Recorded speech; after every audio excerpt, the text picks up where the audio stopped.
Okay, folks, good morning.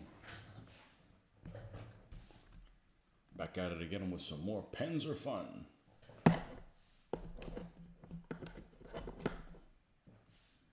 Let's put some of these things away that have decided to crawl out here and kind of get in the way. A few paints and we'll go ahead and get started.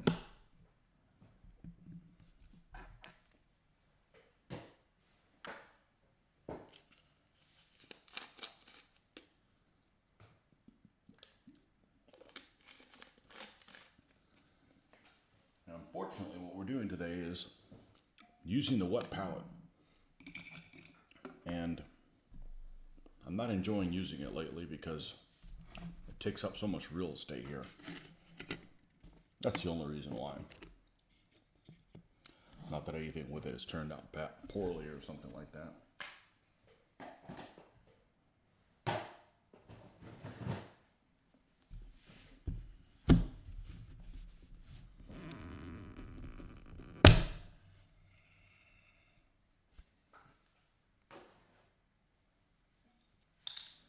All right, let's see what we're dealing with here.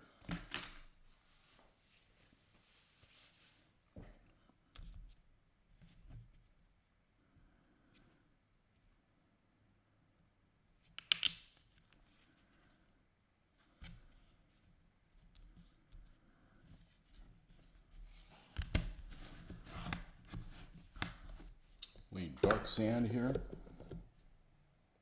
Yep. And Luftwaffe blue. That's it. The other colors can go take a hike. Got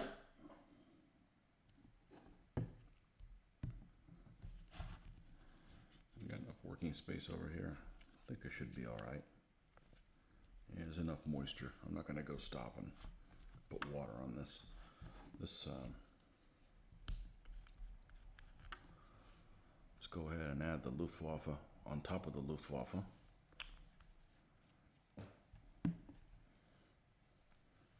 And the sand. I actually got this idea from somebody else to lighten the color using dark sand, not using white, which is what I would have gone to. Which is what I would have done with figures, but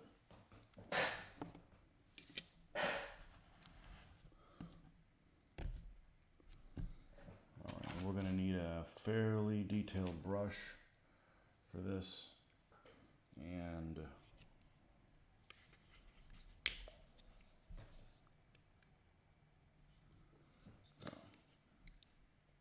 some flow aid. All right.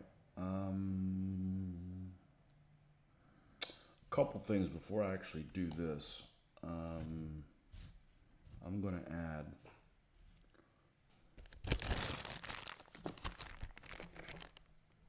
Nuln oil in a few places that aren't sooty enough for my liking. It's not very many.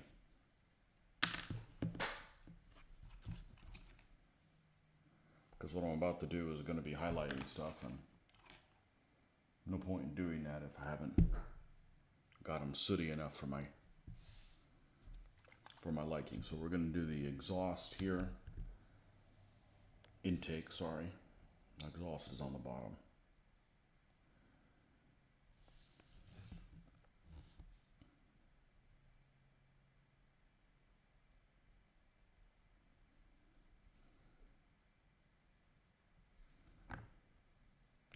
Only thing I don't like about this is these lids that are extra bouncy.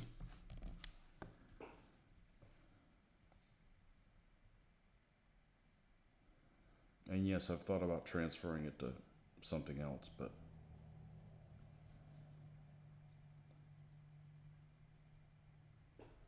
they haven't annoyed me quite so much. The fan's not on? What the hell's wrong with me? There we go.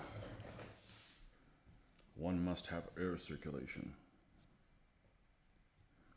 One of the hardest things about staying in a hotel room for me is staying in a place that has no fan. which is just about every place. All right, so we got that there. We also have these little spots. This is a die-cast model, and there's these spots on the spaced armor on the front of the mantlet that really should be hollow, and they're not.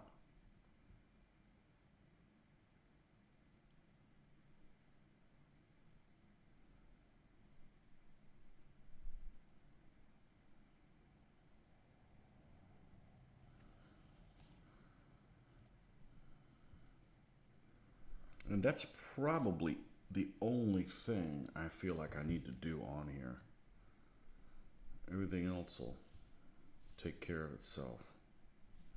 All right, we're going to set this aside and let's look at the Panzer 3J. And it's the same thing.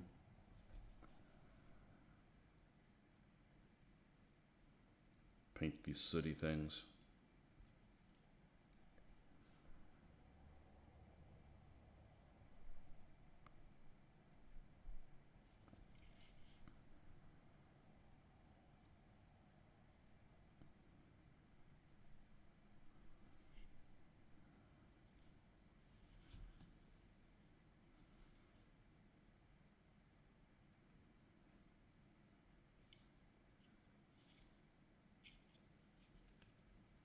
Get the machine guns as well.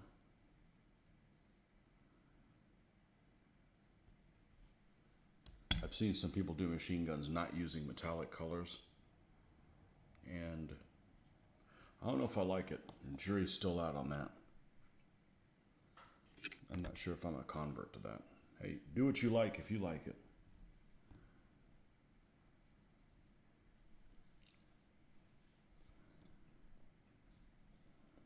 I don't think anything else needs it.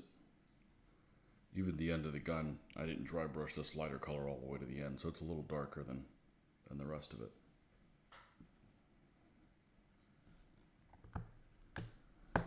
Okay.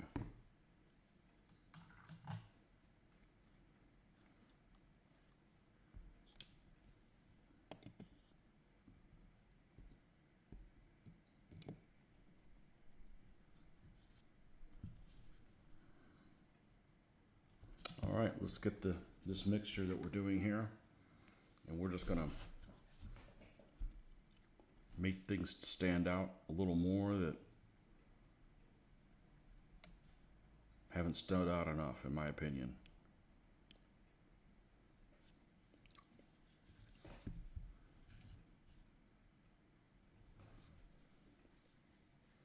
We did get off to about an hour later start than normal, but I was tired.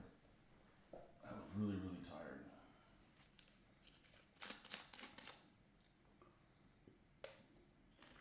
So I did wake up at 5 a.m. and said I need to sleep another hour.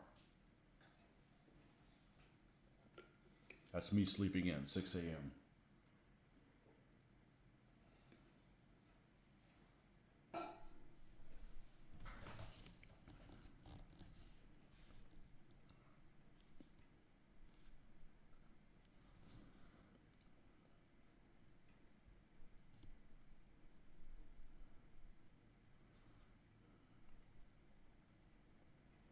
And make sure we hit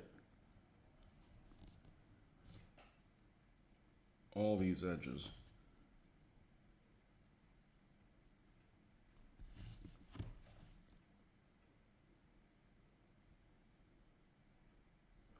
On the tank, because it makes it stand out a lot better, in my opinion.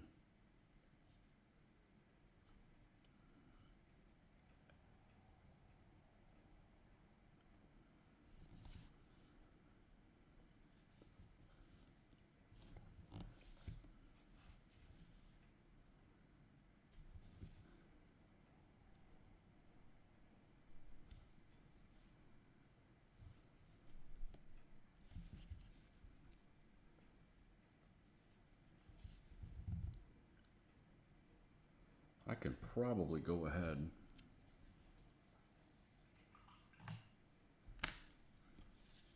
and glue and screw these pieces back together at this point. I think I'm going to go ahead and do that so I don't have to worry about this thing falling out of my hand.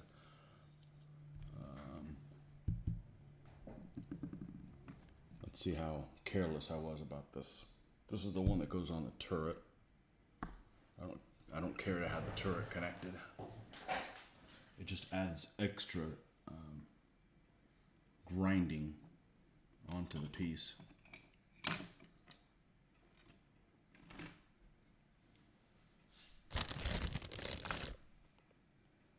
Yeah. As organized as I am, I could always improve. Well, I didn't think it was going to be a wild goose chase, but I'll show you a trick.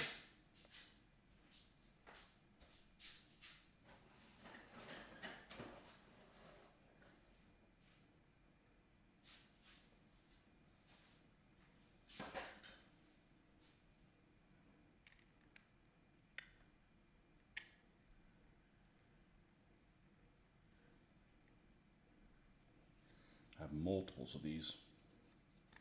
And 5. This is what it looked like originally. I have 5 of these.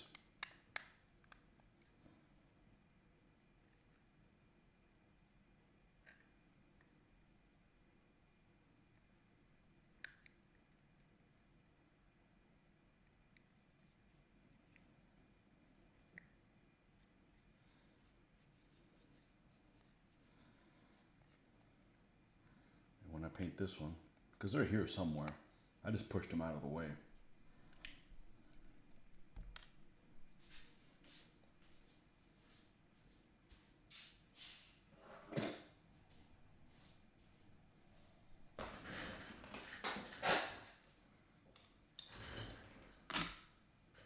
It's a huge freaking screwdriver I'm using for this, but if you use a little one, take some of this stuff out.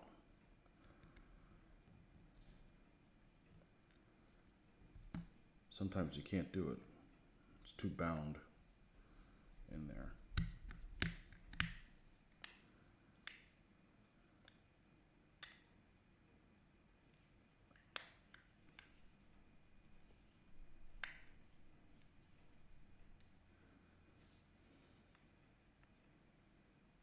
No, it's lined up all right.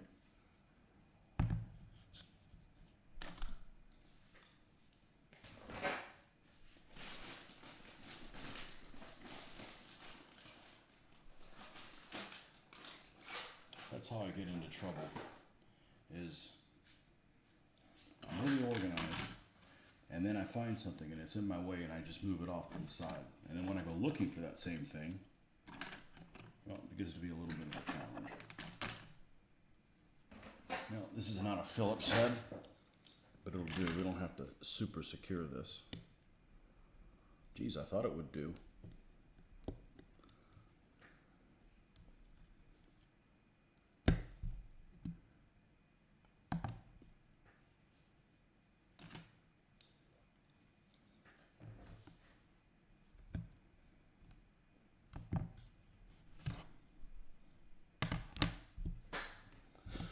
Well, I had the other screw. Here it is. This is why I like to keep my area clear of shit.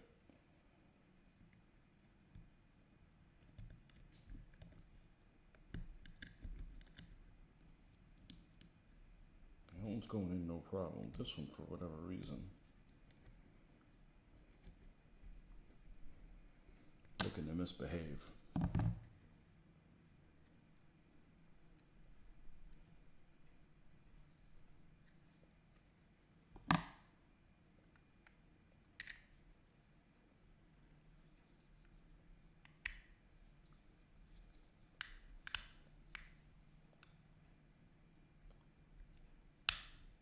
It's actually a screwdriver I used to take these out because it was big enough. Okay.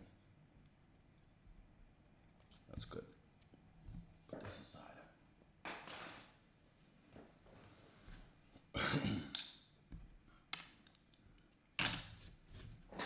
All right. Back to what I was doing.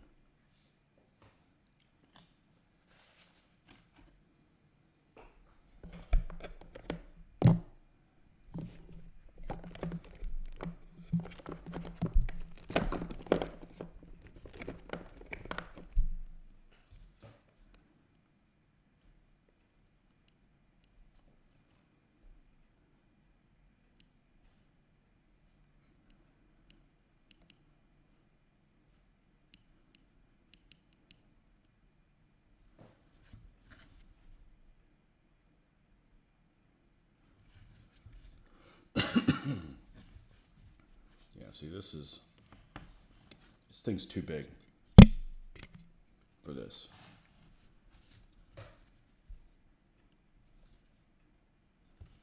This wet palette is way too large. I don't think I need to do anything down here. I don't really want to highlight anything. Maybe the edge of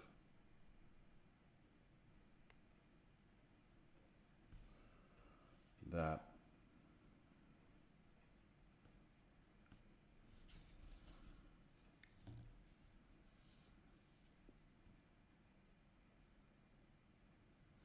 But most of this is going to get dry brushed anyways.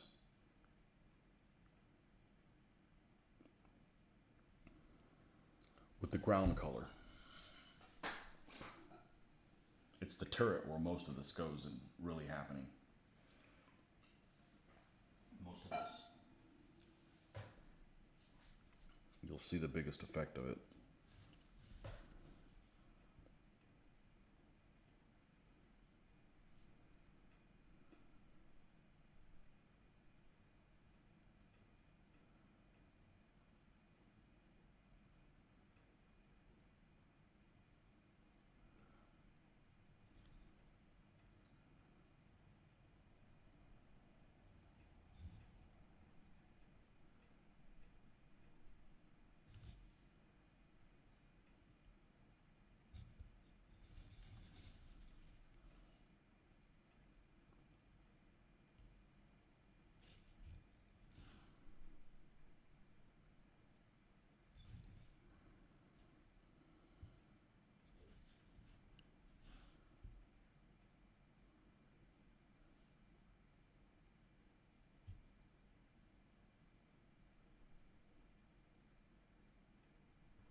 There's some bolts on this. Let's make them stand out a little bit.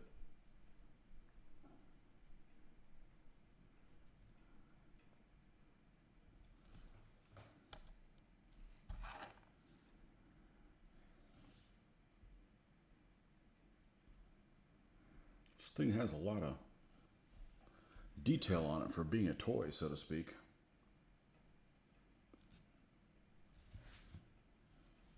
I guess it's a toy. But some of the nicest turret detail on any of the things that I have was the Corgi Shermans. That was well, they legitimately were toys.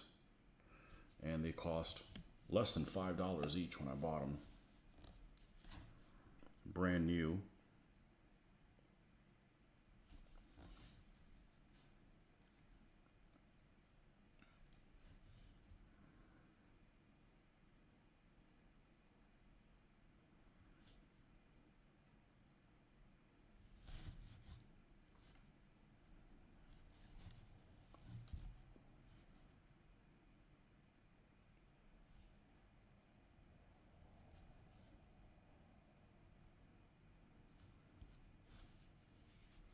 And I happily mix 72nd and 76. My preference is 72nd.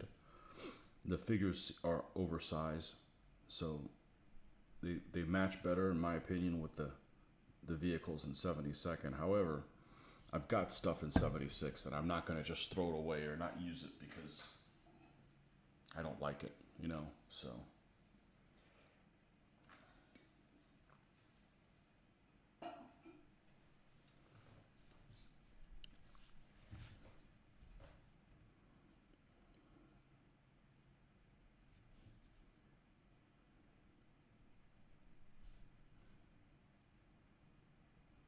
I might even use some 187th scale stuff.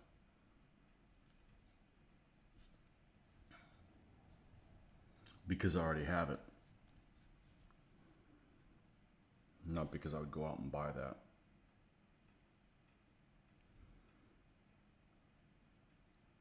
A lot of a 187 scale stuff is just really poorly detailed. They're very old. I used to have some of those Broco mini tanks, Panzer 4s. I don't know if they made a 3. They may have made a 3. They made a 4. You know, as a kid, stuff like that wasn't as available as it is now, or you can pretty much get anything and have it delivered right to your door. So when I was playing with Airfix figures, MPC figures, there was a store in the mall that would sell pencil sharpeners. And they were like die-cast pencil sharpeners, and they came in like well, honestly, they were probably about this color. They were probably like Agrax Earthshade. So if you can imagine something die-cast with Agrax Earthshade all over it, it's almost like a copper brown. That's what they were. And they happened to make an almost perfectly scaled 1/72, 1/76 scale Panzer III. For whatever reason. And it'd have a hole back here where you would stick your pencil in and turn it around. I picked up about 3 of those. They were relatively inexpensive. All die cast. The turret turned on them, and that was about it. Wish I still had it. But I want to say the name of the store was called Wicker Picker. I could be wrong. For whatever reason, it was like a craftish type store that was in the mall. And I had a couple of those. Maybe I only had one. It seemed like I had more than one.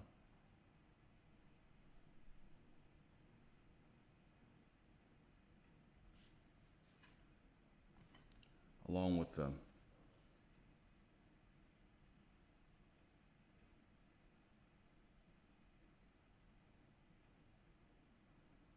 Stomper tanks.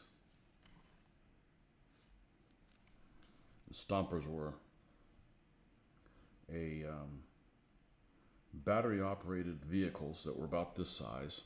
They ran on 1 AA, maybe 2. I can't remember. And they had an on and off button, and they had tracks or wheels that were replaceable, and you just turn them on. You could put pencils or whatever, and you watch them go over whatever. Kind of a unique toy from the early 1980s. And they made these tanks that, for a freaking toy, they looked great. They had a Tiger and a SDKFZ 250/9, a Centurion, an M60A3, a T62. What else did they make? Military stuff, I meant. There was some off-brand stuff too that wanted a copy of it. Made some U.S. half tracks or something like that. But the only problem those things had is that the tracks after a while would break, and then they were no good. Even though they were relatively thick, but I think you can still get them on eBay, and the prices I've seen people trying to sell them for are some absurd prices. But I had a Centurion and a Tiger 1 and a couple of M60s. I don't think I ever saw the T62 in a store. Or I probably would have gotten it and pretended it was a World War II Russian tank. Of course, I didn't have any World War II Russian infantry. I think MPC made them, but they just never were in stores.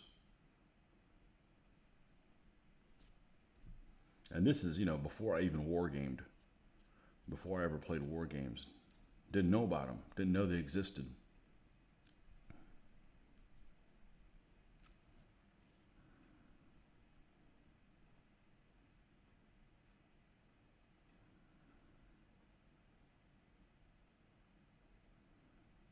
But along with that, they had all kinds of civilian vehicles. You can switch out the tires, ones that were hard, ones that were soft. pickup trucks, and I want to say they ran about $10 each,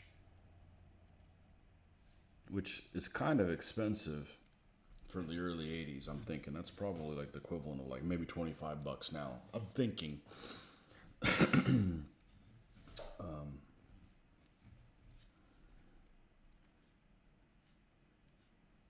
Yeah, of course, when you're a kid and you don't have an income, the price of things are also very different.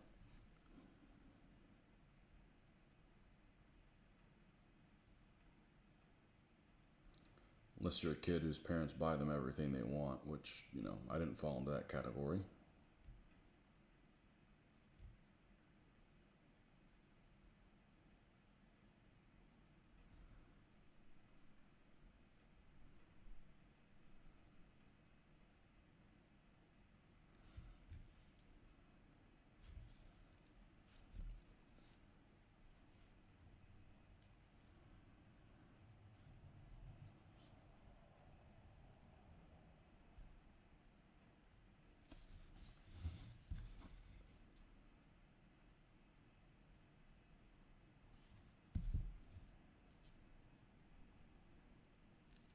How's everybody doing this morning? I have some silent people last couple days. Guess that means everybody's happy talking about whatever the hell they want to. Yeah.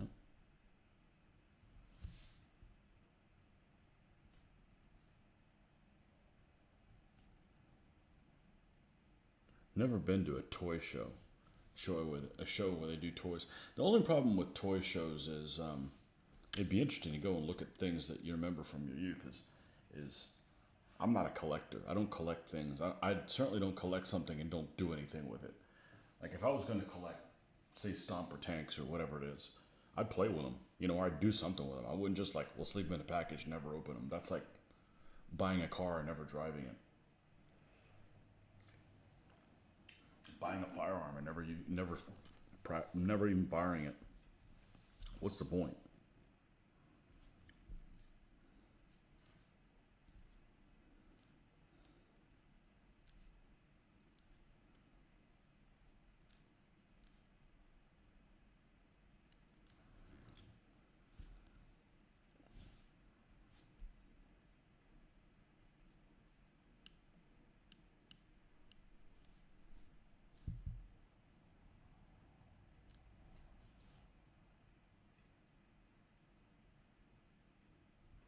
Let's run that on the edge.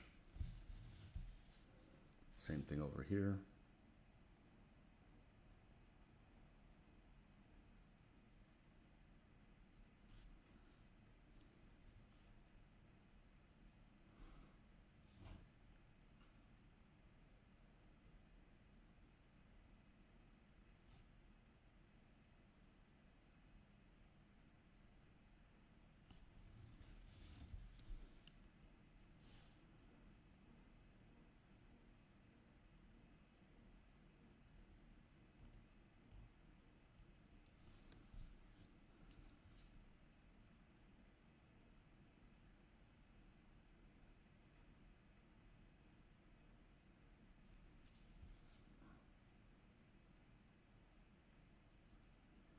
I'm gonna leave this as this for now.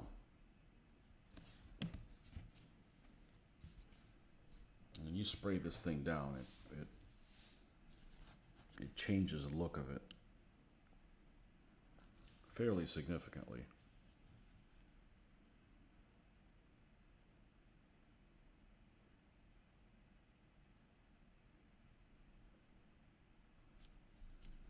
So we don't want to make it look too like too many of these things. Here's another thing. You use the end of the barrel to grab it.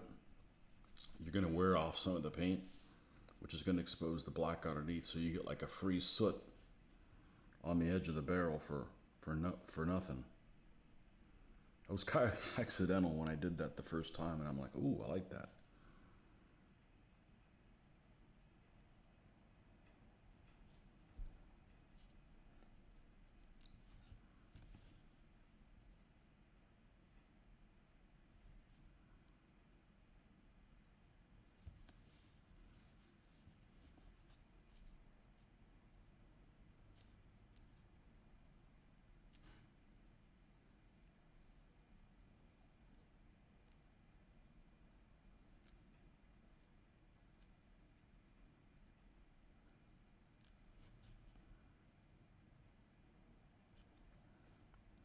It's a little bit lighter than the other color.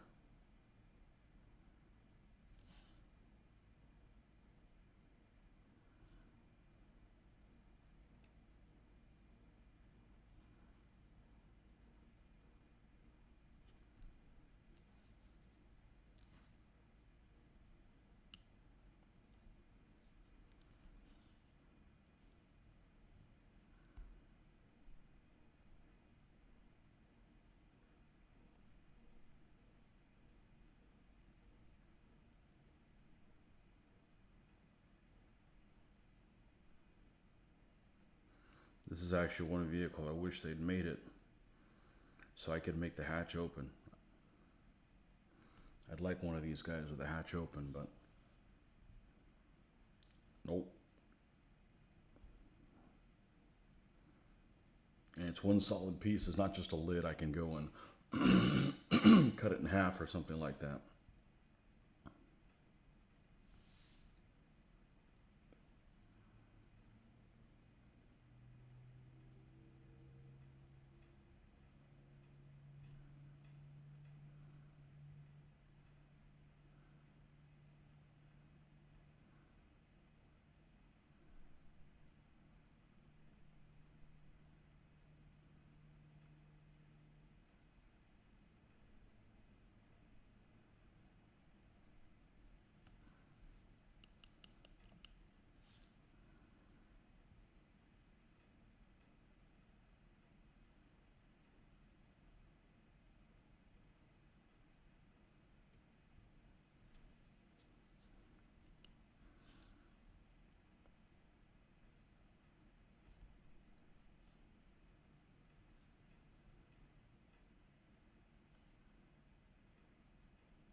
The rivets are pretty prominent on the front of the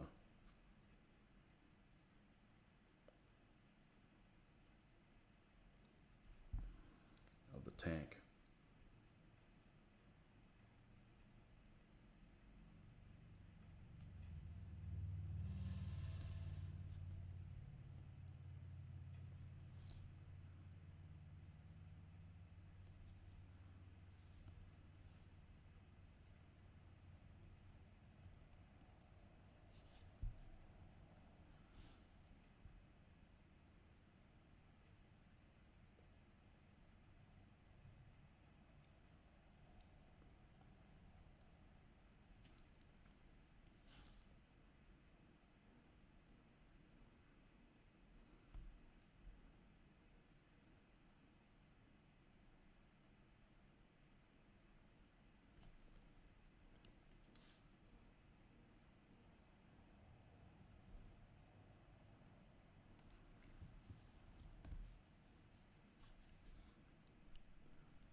And I don't know what I'm going to do for numbers on here, but now we have a turret that does not have vision ports in the side of it.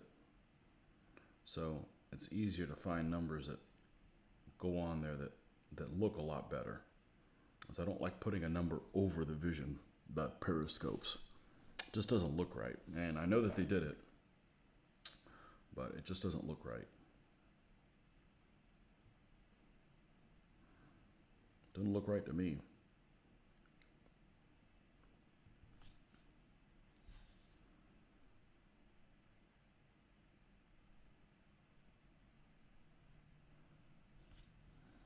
And let's not forget this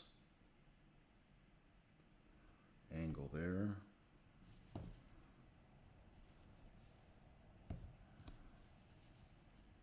All these edges of the turret.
I should look and see how exactly do they go about making this.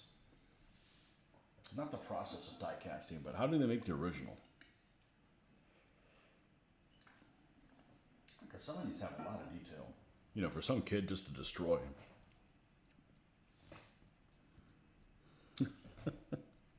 Here, kid, destroy this.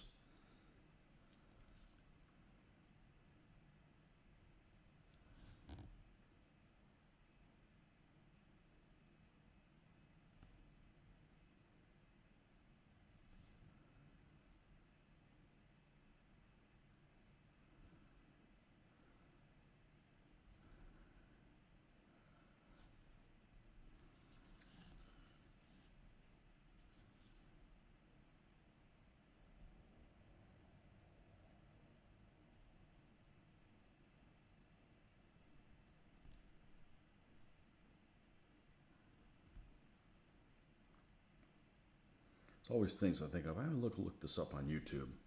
Then I forget because watching things is just really passive. Just too passive for me. I'm always wanting to do stuff. And I can't watch stuff while I do this.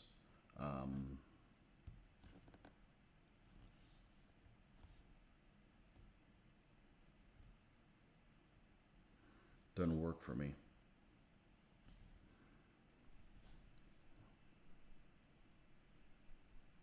If the television's on, I gotta be watching it or I need it turned off. I can't multitask my attention.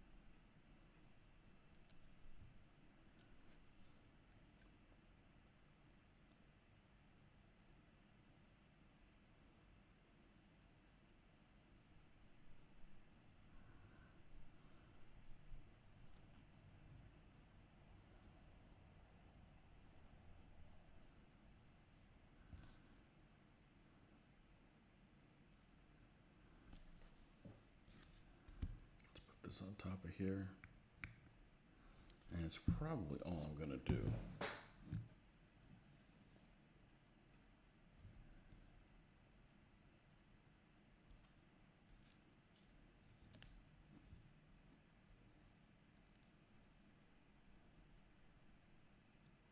It's probably all I'm going to do to it.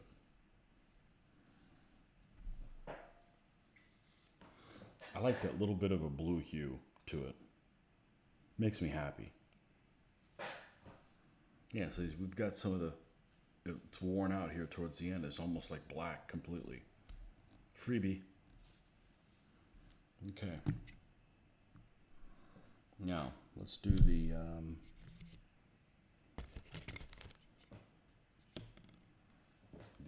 J, the short barrel J. The reason I did a short barrel J is it was used earlier, and I think it's pretty likely if I buy more of these vehicles, I'm going to get the Plastic Soldier Company ones because they have a minimum of parts to them, and their late Panzer III kit, you could make a J and L, which I won't make any of them as L's because I have 5 of them die cast, like this one I just did, an M or an N. So if I wanted more J's, I think those come in packs of 3, so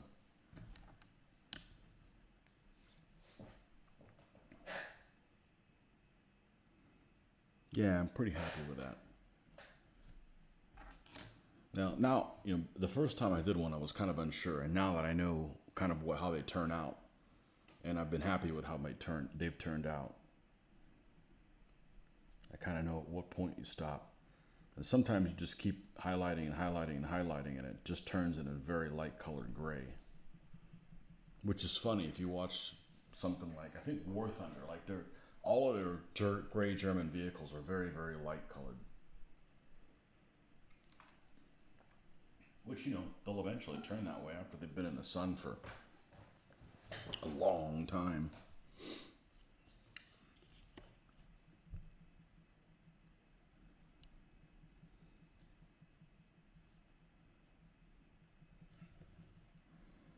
All right, let's start off with the edge here and see if that's... And the weight difference between these two vehicles is massive. That weighs like 2 pounds, and this weighs like, I could crush it with my hand if I'm not careful. This is actually a lot lighter than that feels being. This is more awkward as light as it is than that being heavy. There we go. I think that's what I wanted to say. Yeah, you guys are silent this morning. You guys see that air crash that happened yesterday? It was an air show in Dallas, Texas. It was a B-17 bomber that was kind of doing it wasn't over the airfield yet. It may have already done one pass before, but it's flying around relatively low. I'm thinking maybe 1,000 feet, maybe less than 1,000 feet high. And a P-63 King Cobra crashes into it. And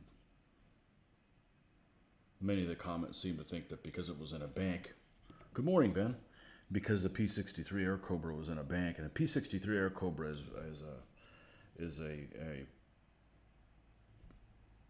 a more modernized version of the P-39, which is funny because I think there was another one, the P-400. The Australians, I believe, used the P-400. The only reason I know that is because of playing war games. I've seen them in different places. But anyhow, everybody liked the P-39s. The P-39 kind of chassis, it's not what I really want to say, but platform, except the U.S. The Russians liked it. I don't think the Australians disliked them. But anyways, a P-63 is banking tighter and apparently doesn't see the the B-17 slams right into it, almost like it was on purpose, almost like a kamikaze type thing. And luckily they weren't over any people, but it was one hell of a fireball. Yeah, no, I saw it yesterday. Yeah, and I actually saw, I heard about it, like through turning on Google. I'm like, well, that's interesting. And a friend of mine, a person that I actually know on Facebook, posted a different angle from the opposite direction, like they're coming towards them, like over the airfield. And that P-63, just gone, just absolutely just disintegrated, like pieces. I've played it several times trying to see where the stuff is. I've been wanting to take my daughter to an air show in a long time. I don't need to see stunts. I don't need to see Blue Angels almost hit each other and shit like that. I just want to see warbirds flying around. So going to something like that would have been what I would have gone to, and my wife is terrified of going to them. I'd rather go to an air show than fly in a plane. I'm not a plane fan. I don't get airsick. It's just fucking terrifying. You know, I've had turbulence situations when I was younger, and I think I'm scarred for life on that. But alcohol will calm me the hell down. So, but I don't have a problem with going to an air show. And I remember as a kid, the Italian, what was it, 1985 or whatever, the Italian stunt team that was in some base in Germany, and like 14 of them crashed into each other, and the big fireball. And yeah, I've only been to a couple of air shows, and I just want to see the planes doing their thing. They don't need to do stunts, and I don't want to see civilian planes. I want to see, military planes. I remember I was at the beach. My daughter was around, so let's say 10 years ago. I was at the beach here, and a plane kicked in its afterburners, and I didn't know it was around. Like, it did a boom. That was not cool.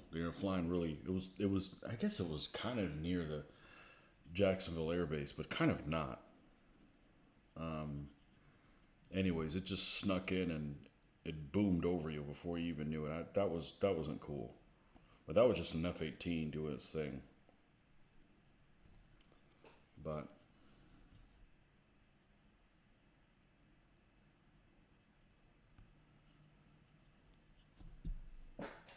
it's a video on YouTube of that very P-63 being shown off. Not sure if the guy showing it off is a pilot, but he seemed to be the guy entrusted with it. Somebody commented on one of the other things that I saw that the pilot who flew the P-63 had 30,000. He was a commercial pilot and had 30,000 hours of experience, or I don't know. I'm just glad that they didn't. It could have been a lot worse. I don't really know the differences between a P-39, a P-400, and a P-63. I know they have the same kind of fuselage with the little doors and stuff like that. The Russians liked them a lot. I think it's a cool plane. I really do.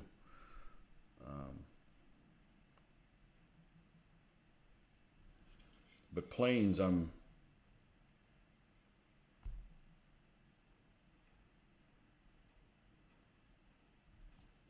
real picky about the things that I like.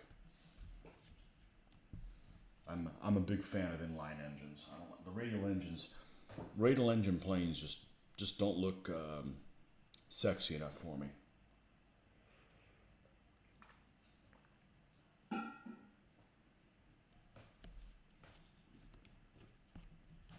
Regardless of how effective they are. I don't care how effective a Hellcat was. A Hellcat is not an attractive aircraft. It just isn't. To my eye, there we go. I put that Britishism in there.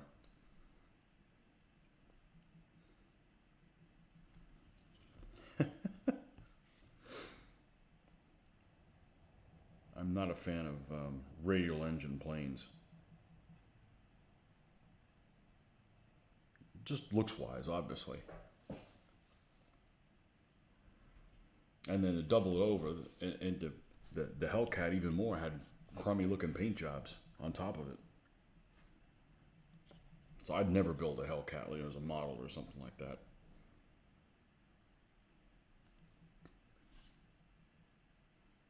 I don't care how effective they were. They were. That's fine.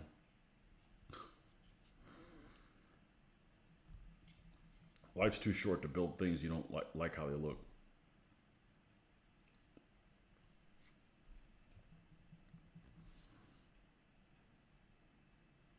If you want to build a radial engine, hide it inside a Sherman.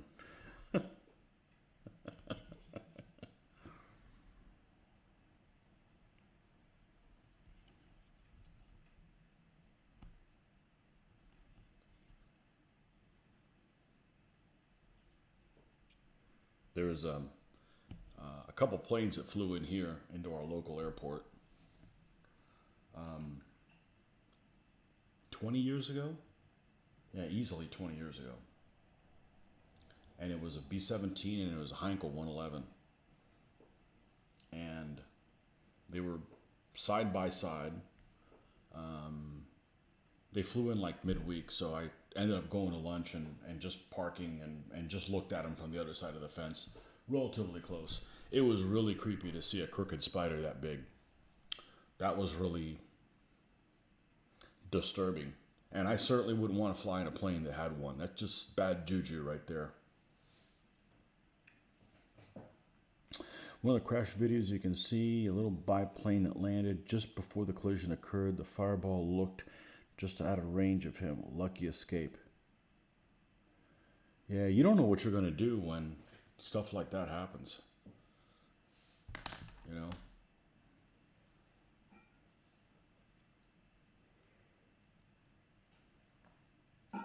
Even when you're driving down the road, I'm sure we've all been in situations that some guy's merging on you. You don't know what you're going to do. Are you going to hit the brakes? Are you going to move to the right and hopefully there's nobody there? Or you cause an accident? You don't know what you're going to do when things like that happen.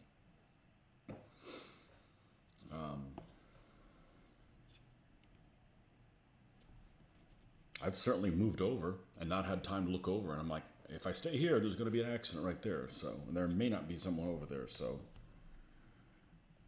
I try not to be distracted by shit when I'm driving because, man, folks just have their head fully up their ass every day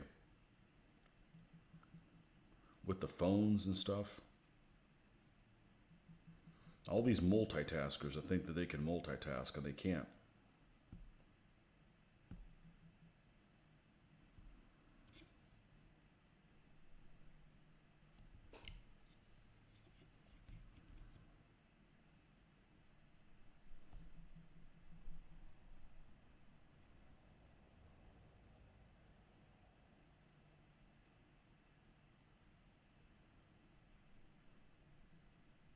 I know that one B-17s. Anyway, so those two bombers came, and then a little later I found out that little later might have been 5 years later, the 111 crashed. It's a lot of maintenance those old birds need, and that's assuming the parts aren't worn out.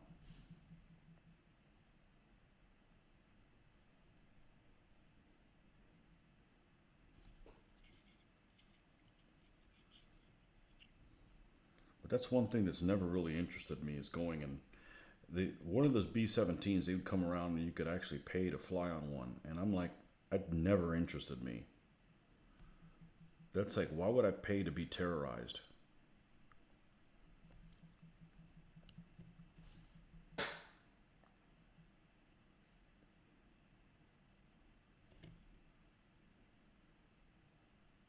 I just hate flying. It's cool. I look out the window. It's not like I get airsick. It's just terrifying.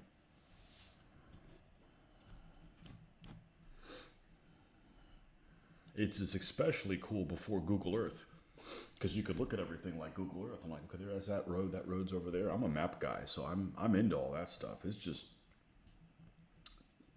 just terrified with turbulence and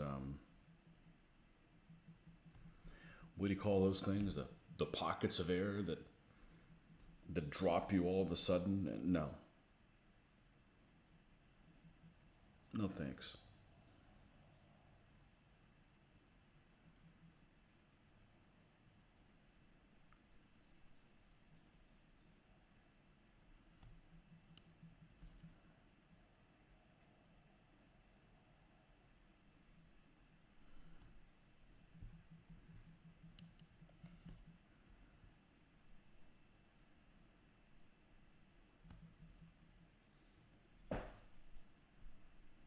Yeah, biplane. Talk about something I really don't want to get into. Or hot air balloon. No, I'm out.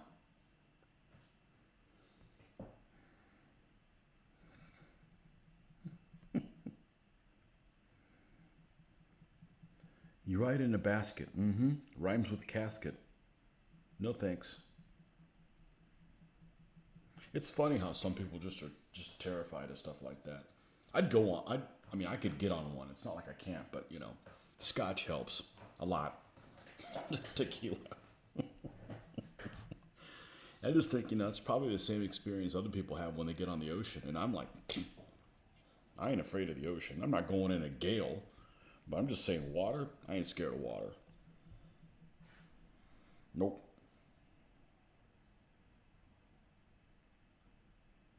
So I go on cruises and people have the little things they put on the back of their ears, the air sick, the seasickness stuff. I just laugh. I'm like, that's your hell.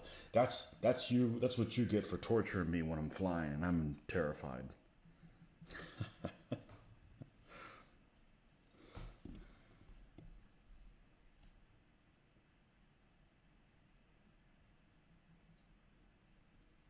I love the ocean.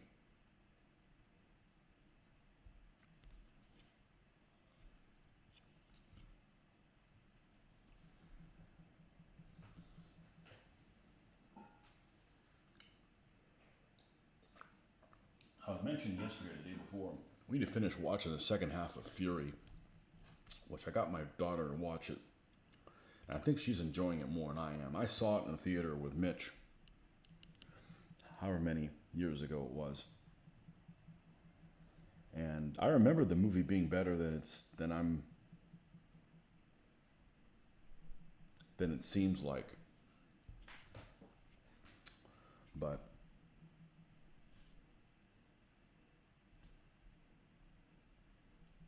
I remembered it being better.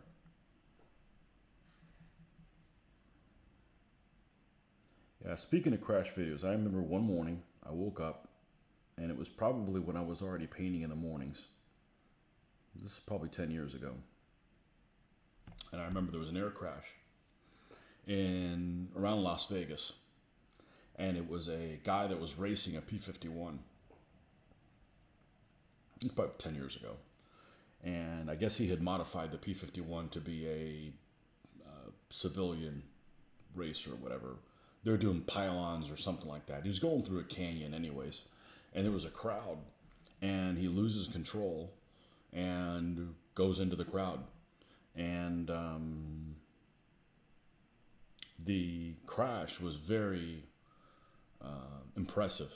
And I'm surprised there weren't more deaths. I'm just, it's not like I'm disappointed there's more deaths. It's just I'm surprised that there weren't more deaths in that than there were.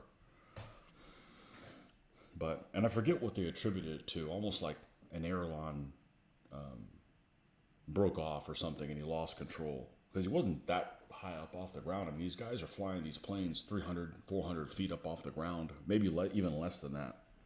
There's not a whole lot of margin for error, and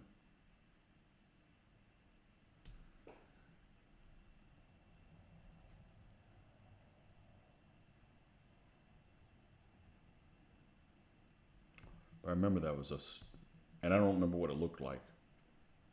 I'm sure it was. I have a feeling that it wasn't like decked out in original type of paint scheme for World War II or something like that. I'm sure it didn't have Normandy and invasion stripes or something like that. With the Normandy invasion stripes makes every plane look better.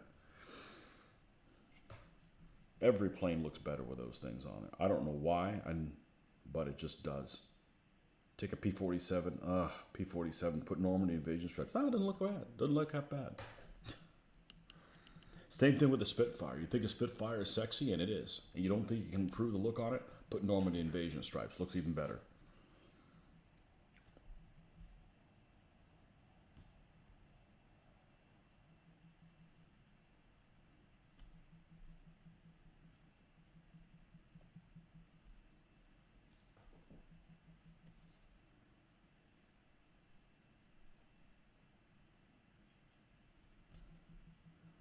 I don't think I'm going to mess with this very much. This is just going to end up getting covered and stuff. But I want to take my daughter to an air show. And my wife is just terrified of it. And I'm like, what bad experiences have you had? I mean, you know, I just don't really want them doing stuff right over me. There's no need for that. I'm not there for, you know, watch me cheat death. That's not what the purpose of going to an air show is. It's just I want to see warbirds in action and hear what they sound like and stuff like that. But, you know, if I don't get a chance to take her to one, it's not the end of the world. It's just, it'd be something cool to do. It's just something we did when we were kids.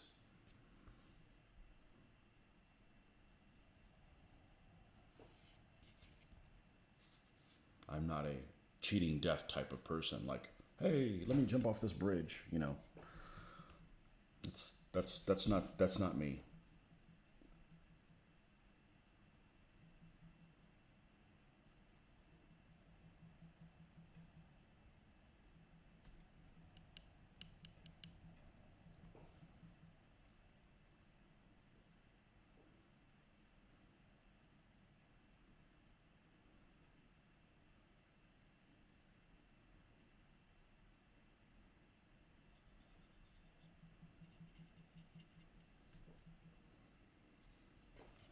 So yeah, I'm not a fan of you know, I like the idea of flying. It's super cool.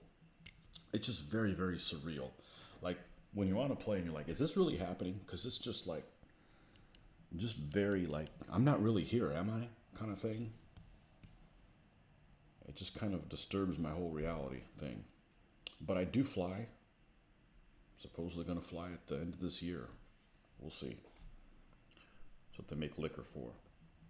Luckily, it doesn't take a whole lot to chill me the hell out.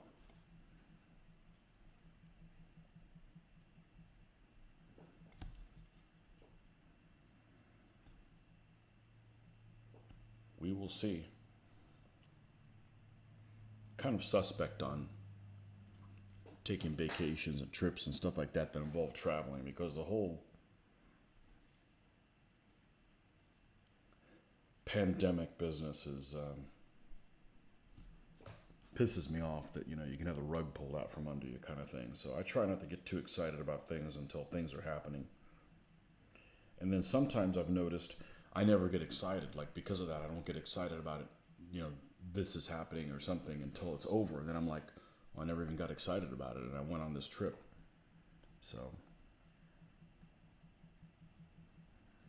we'll see. We've been wanting to go to Europe for many years now, and just when we were getting ready to go, the whole pandemic thing happened. And I'm not going to be traipsing around Europe wearing a mask, so hopefully that shit doesn't come back, because that's not my idea of a good time.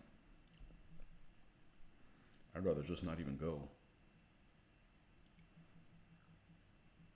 I'll see you Europeans on my channel.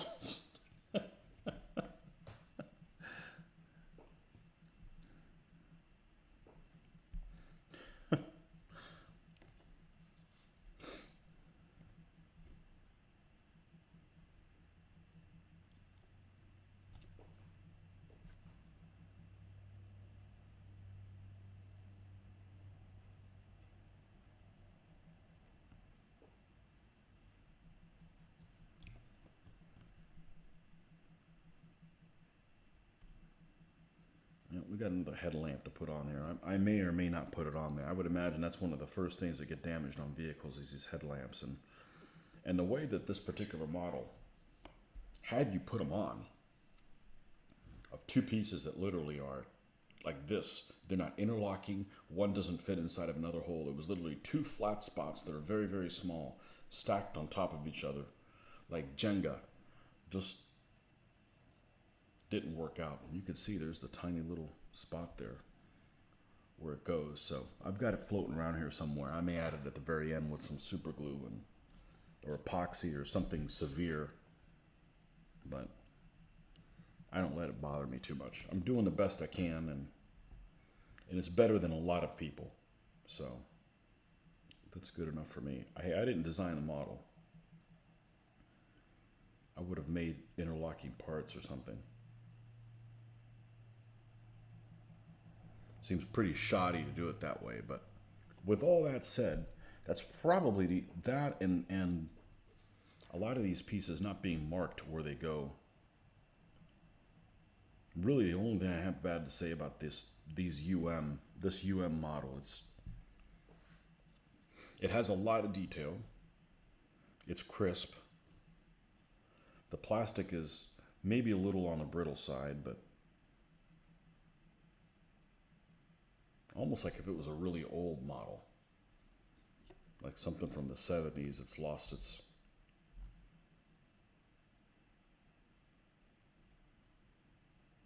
maybe some of its flexibility.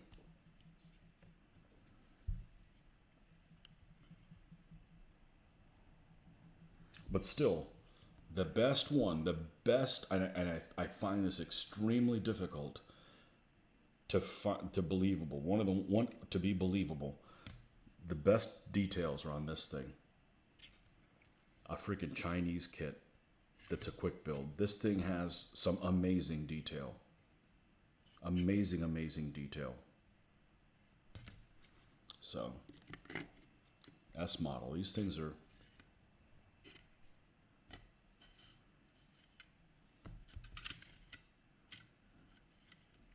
I mean, they're impressive. They really are impressive. I need to look for my Panzer crew today and find out if I'm going to make them closed hatch or not. Problem with having an open hatch on the Panzer II is you know that the gun can't fire because the commander is the gunner. So if he's out looking around, that 20mm autocannon is not going to go off.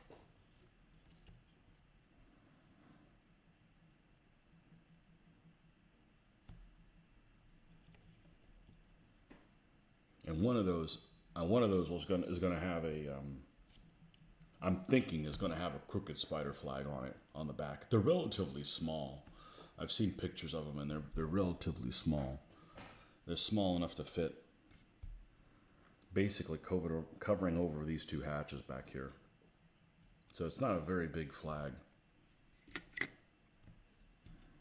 I had a GHQ Panzer IIIJ that I had painted in whitewash snow, and I think that I did a really good job with it. It's like the only snow vehicle I ever painted.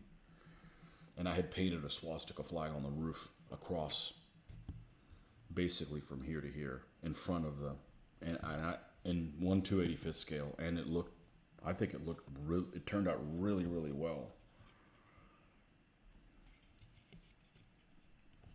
But you don't need more than a couple of those to get the point across. You don't need to promote the ideology so much. But they did use them, and it's a nice color contrast from the gray, and I'll leave it at that.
And it might make some people's heads explode. So that's the terrorist in me saying, "Well,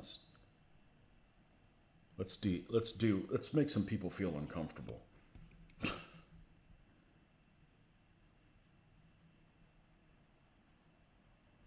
Hey, I got Russian troops that have a big banner. I paint a Soviet flag on stuff. As long as it's something that they used.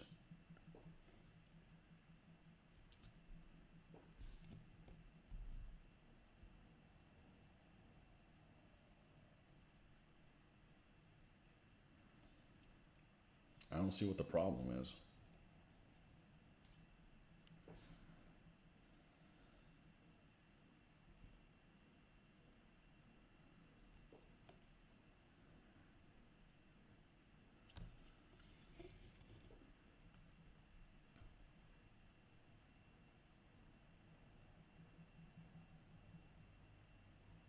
When I was building models, I had to buy a separate decal sheet that was just crooked spiders because many of the models did not include them.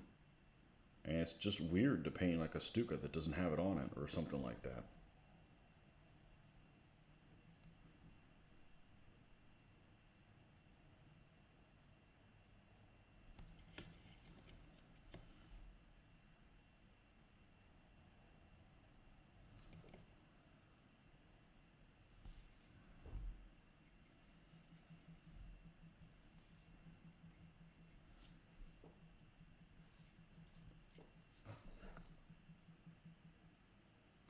You just have to not monetize those videos. I'm still planning on filming some face of battles. I am. I just no. What I'll do is if I have pictures and stuff and put them on Facebook, I'll do the camera shot where it doesn't show the center. I get it. I mean, it's. I can see where it would bother some people, but they're not the freaking good guys, So it's not like I'm promoting them to go on some noble crusade or some shit like that.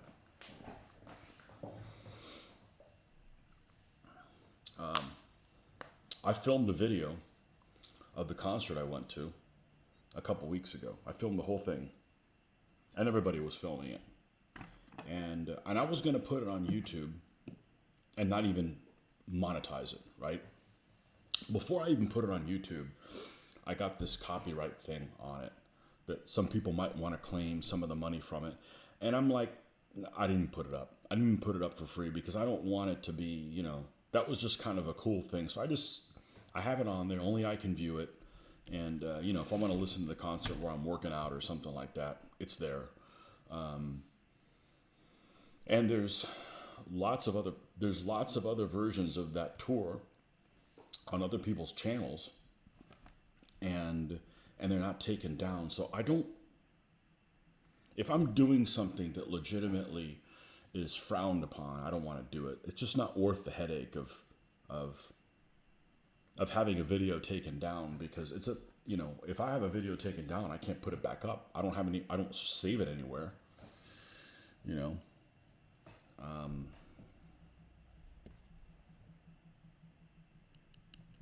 I don't know if it's a problem with YouTube. I know Facebook goes ape shit.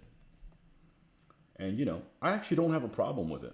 I don't have a problem with them having a problem with putting a swastika on something, even if it's a model kit, as long as the Soviet ones are fair game. Like, for instance, and I've said this many times before, the meme that has Churchill with a V for victory symbol and Hitler doing his little salute. And on the bottom it said, scissors beats paper. Brilliant, right? Nope, Facebook had a problem with that, even though I got it from Facebook several years ago. So you can't put Hitler on stuff. Got it. But you can do all kinds of funny GIFs that are included in Facebook as suggestions, like when you go and add a suggestion for, whatever it is that you're looking for. They're even on Facebook for Stalin. And I'm like, that's terribly inconsistent. So if you want to just say, hey, no dictators, I'm okay with that, actually. It's the inconsistency that I have a problem with.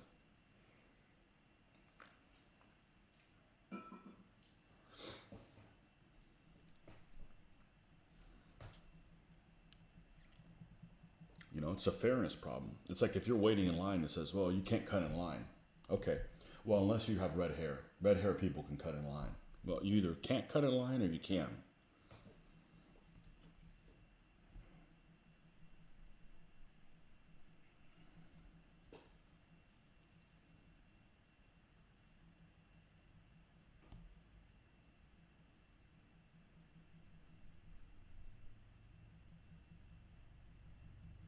We went to Universal Studios, Florida, a couple of months ago. I went with my daughter, and one of the things you can do there is you can preview. Supposedly, you could preview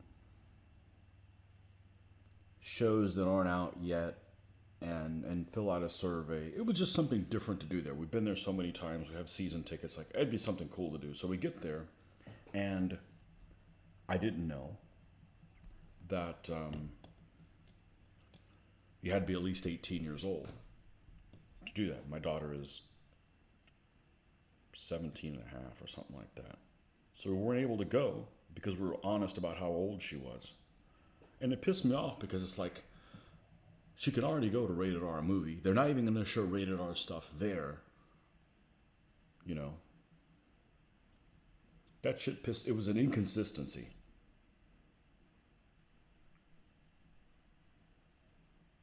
You know, she can go to see stuff like that by herself, but she can't go with an adult. You know, it's just like,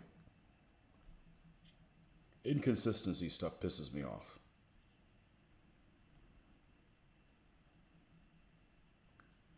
And we could have just lied about her age, but it's not in my nature to go right off the bat and just lie. It's really easy for me to be honest. You just tell the truth. You know, I didn't know I had to go when somebody asked, how old is your daughter, to lie about it, you know?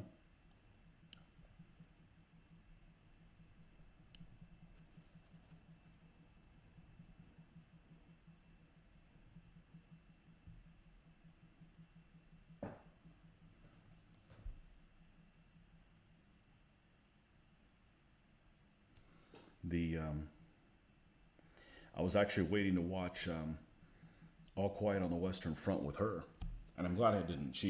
I really wanted to see it, and she didn't seem that interested. I'm glad she didn't watch it because it's pretty gory, but it needs to be gory. You need to show people that war is unbelievable hell.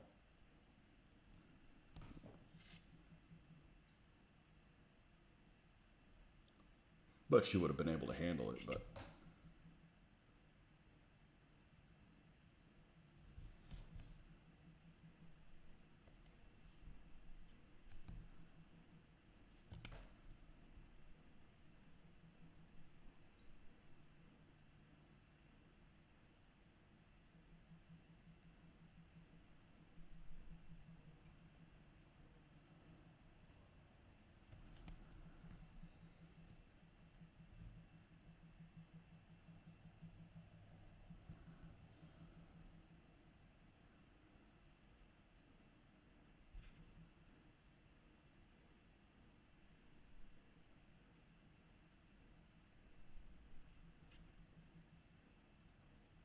But there's people that have things on YouTube that's controversial, and the videos aren't taken down. I don't necessarily have a problem with any of them. I'm just like, I wonder how they got away with it. Did they have to go through a lot of headaches? If it is, it's just like, it's not worth my time, you know.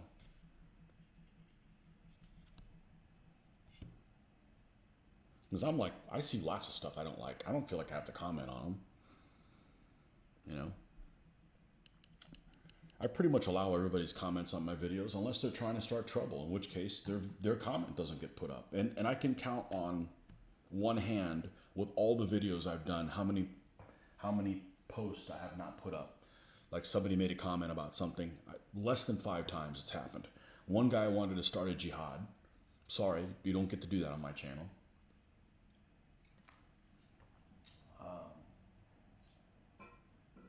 Another guy had thin skin and wanted to admonish me about something.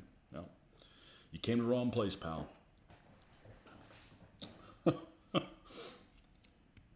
And that may be it. That's like the 2 things I can think of. You know? Don't look at my videos if you have a problem with my humor, you know? We don't mean any harm, but man, we make fun of everything. Just about everything. There's only two things that are off limits. Two? Yeah, I think two. So, these people now that can't even say something in another accent because it's culturally insensitive. Dude, it was humor, and that we don't hate people from other countries. It's just some funny shit.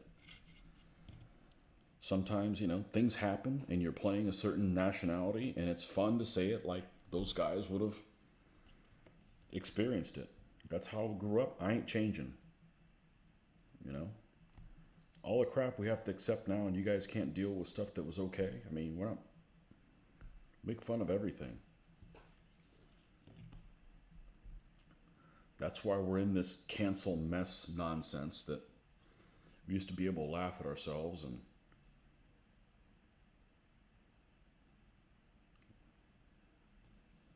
somehow that's a problem. My brother said it was around 2008 when it changed, but I ain't changing.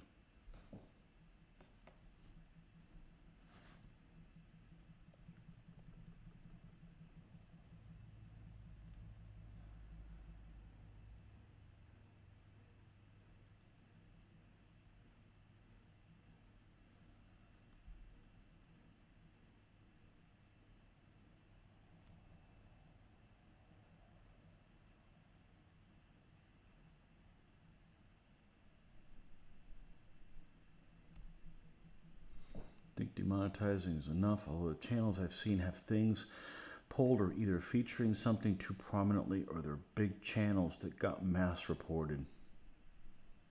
Yeah. So back to your question on Face of Battle. I'm building these with the intention of doing Face of Battle. But I haven't played it in 20 years. I've never used vehicles. So I think the vehicle rules, really reading into them, are going to be really cool. So we're going to do this batch of German vehicles, and then we'll switch to Soviets, and then we'll have some stuff that looks good to do some battles with. I've got to solo some stuff, which is probably going to be unsuccessful but I'm probably going to do it live, because doing this in this format, although it's unprofessional, I don't care. It helps keep me on track. So yes, that is my intention to do it. And if something doesn't make sense, you change it. If maybe there's a process in it that doesn't make sense, I don't care. I'm changing. I'm now in this phase of my life where I'm like, I'm done with, well, the rules say this and this doesn't make any sense. Effing change it. I'm not going to play tournaments anymore. So if everybody that's playing the game agrees it should be this way, but the rule book says something else, F the rule book, By feature too prominent, I mean big banner of Nazi propaganda for altogether. Yeah. I'm not putting Nazi music on. That's crazy. If I was going to come up with controversial shit, I would have already done it. I wouldn't wait until I was in my 50s. But I'll say it again. The Nazis make great bad guys. They do. I mean, there's...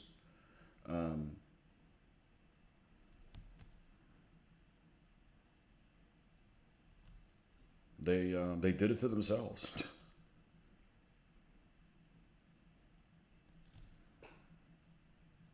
Yeah. Anyhow.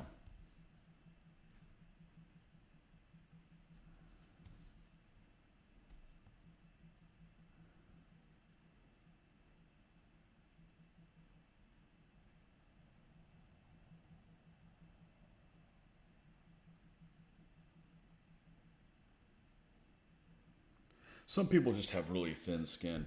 There's a vendor that goes to Historicon, and he's been there forever, and he sells, T-shirts that have German units on them. But it's not just quote unquote right wing stuff. Although I don't really think of the Germans as right wing. But anyhow, or the World War II Germans as right wing. But anyhow, he's got stuff for Poles, Monty, Alexander the Great World Tour, Napoleon. It's not necessarily Third Reich stuff, but he's got some Third Reich stuff on there as well. And some people, one person, one YouTuber in particular, took issue to it and cried about it for he made like 3 or 4 videos about this guy crying about it. And I'm like, this is like a comic book type guy who's really not a I think people that play historical games have thicker skin than maybe people that go to comic book shows or something like that, role players. But anyhow, he had a problem with it because this guy was selling all this stuff, and but at the same time, where this guy's coming from, and if this guy was selling a bunch of leftist stuff, he wouldn't have a problem with it. Like if this guy's entire thing had a bunch of Che Guevara shirts or stuff like that, things with like raised fist, you wouldn't have a problem with it. So, again, you're not being fair. I think it's fine to have both things. And I don't like anything with a raised fist or Che Guevara or whatever. Those are the people that did my people wrong. So, but still, I think you just laugh about it, make some side comment about the guy being a commie bastard and move on, I don't have thin skin, but it's just a consistency issue, that I have with things. Just need to be consistent.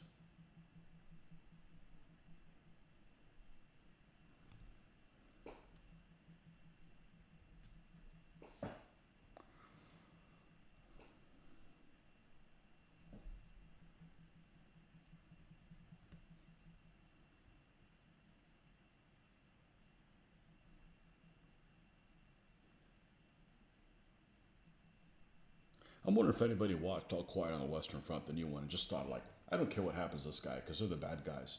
I just don't think of the World War I Germans as the bad guys. I just don't. Were they, what's the word I'm thinking of? Not insensitive, but were they, did they have bad PR? Sure. They were a little,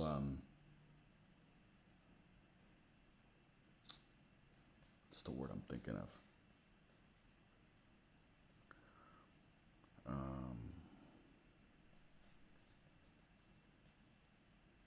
I don't know. I just like Napoleon. I don't think of Napoleon as the bad guy. You guys shouldn't either. He did the whole metric system, and you guys love that, so he should be your hero. Oh, I'm not anti-metric system. I go both ways. I like metric distance. Certainly for war games. I'm doing World War II game. I want things in meters. Absolutely. I want things metric. But, I go both ways. Like if I'm doing naval combat, I don't want to talk about a 15-inch gun and, 380 millimeters, I don't like metric temperature. I can't process it. I mean, I can process it. I just can't visualize it, I've mentioned it many times why that's the case.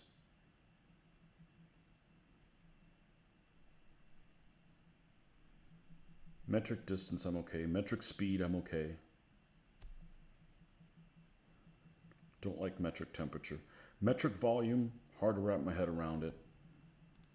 Visualize how big something is. It's a visualization thing. Napoleon, you should be your hero.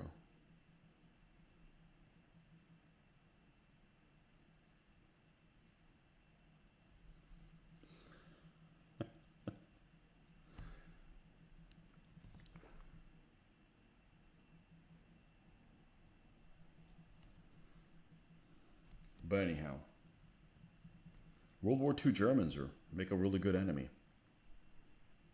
They do. They're interesting. Their equipment and stuff is interesting.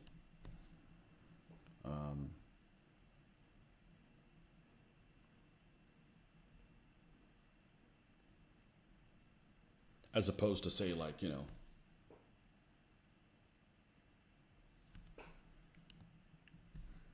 other bad guy that's not interesting.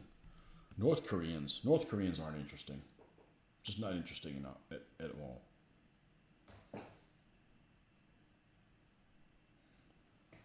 I used to have, so when I lived alone, I had a condo. It was a 3-bedroom. It was really 2 bedrooms and a loft. And the loft was a room that was probably, let me try not to exaggerate, because I think, things you remember one way, or it was like the master bedroom. So it was probably, say, 12 feet by 24. It was pretty long. And I had 3 by 8 foot tables. I had 3 of them up there. So I could easily get, maybe it wasn't that big, I could easily get the 3 of them stacked up there. So I had a space that was almost like 8 by 9 or something like that. It was close to 8 by 8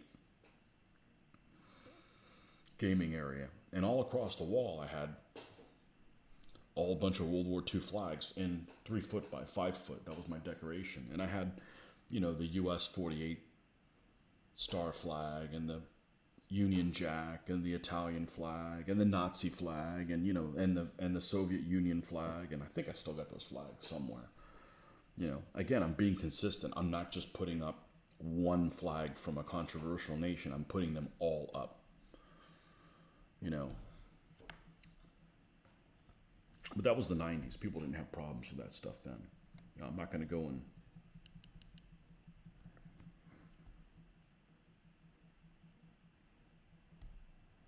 display just a Nazi flag.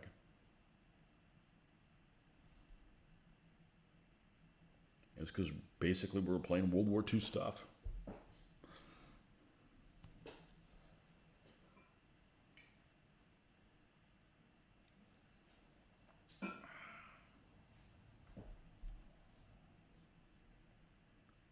The one I really like the World War I German flag. That's a beautiful flag, but I'm a fan of things with eagles on them anyways. So I had one of those too. Rising Sun. A French one. Tricolor.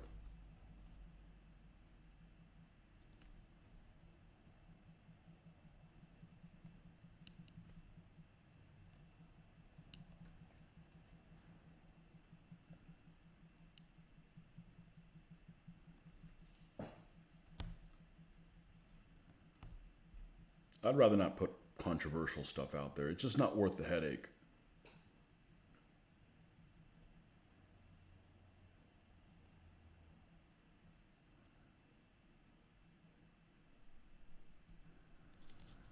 But then I've never been let me see what I can get away with type of person. Like, here's your dress code. Well, what if I wore this?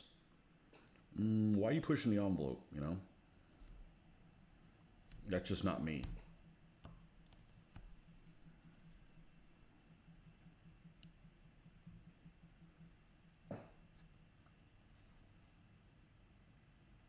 I'd only be suspicious if he only built the Spanish Blue Division. True story. Ready for this? I don't know if you watched the video game that I'm playing now. The one I can never remember what it's called. Hell, I want to say it's Hell Frozen Over, because it seems like every battle's in the snow. Call to Arms, Gates of Hell, Ostfront. And I played the first mission, the second mission. The third mission I played a couple days ago. And, I don't watch there's tutorials on people on YouTube of how to play the game, but what's the point in already knowing where stuff is? So I'm playing it and I didn't win. And it was really frustrating because at one point I only had 6 guys, which is great. I wanted to keep it small. And, but I went and I'd killed some Russians. I'm playing Gebirgsjägers in Mount Elbrus. Kind of unusual. And I took out some Soviets, and I took their submachine guns and equipped it so that every one of my guys that had a rifle also had a submachine gun, maxed on ammo and everything. So I went to another cutscene, to another part of the scenario, and it reset my figures, and all that stuff that I painstakingly kind of painstakingly armed them with was gone, and they were back to having only one rifle. I'm like, well, I'm not going to bother doing this again. And I didn't win them. I win the mission. I had to take out some mortar teams. I couldn't find them. So yesterday, not filmed, I decided to try that video again, try that mission again, and I won it this time. And basically, I had lost it because I couldn't find the mortar teams in time. It gave you like a couple of spots to tell you on the map where they were, and I didn't realize, I thought they were in both, and they were actually in one but not the other. So when I went live and I was doing it, I went to the wrong location. Anyhow, so I finished the mission. Next mission, it's the Blue Division. It's a Blue Division one where it's outside Leningrad, and my entire squad all has guys named Juan Suarez or whatever. So we'll see if they speak Spanish or whatever. So yes, I'll be playing the Blue Division soon, but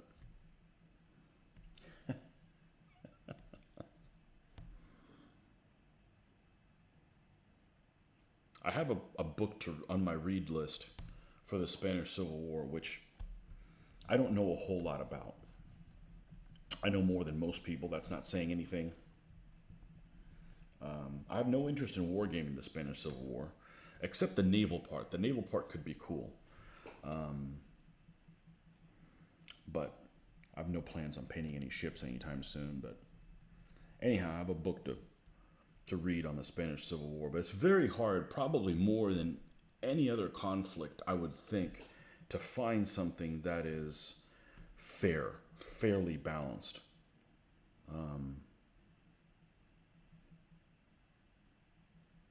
As far as the outlook. And, I don't want to get my politics off something I read. I want to just read about what happened. I don't need to be, well, these guys, they were the good guys, or these guys were the bad guys, or these guys did something else. But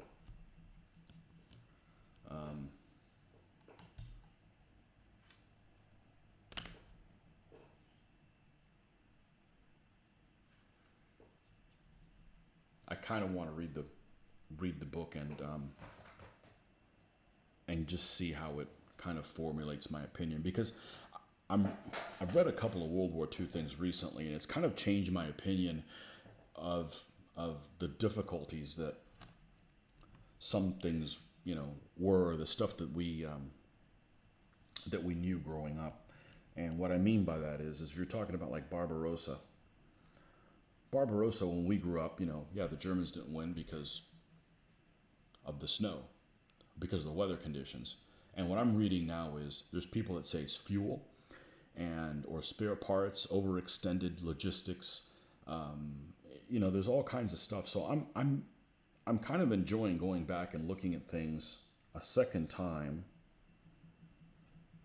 and just kind of formulating, I'm open to, things that maybe are not how we thought that they were.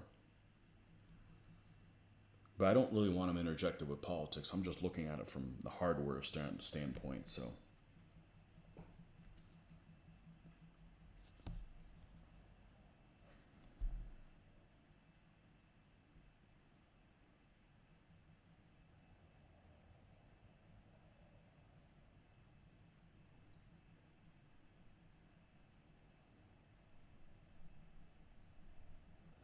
I have a feeling that the Spanish Civil War will be the opposite of World War II for me.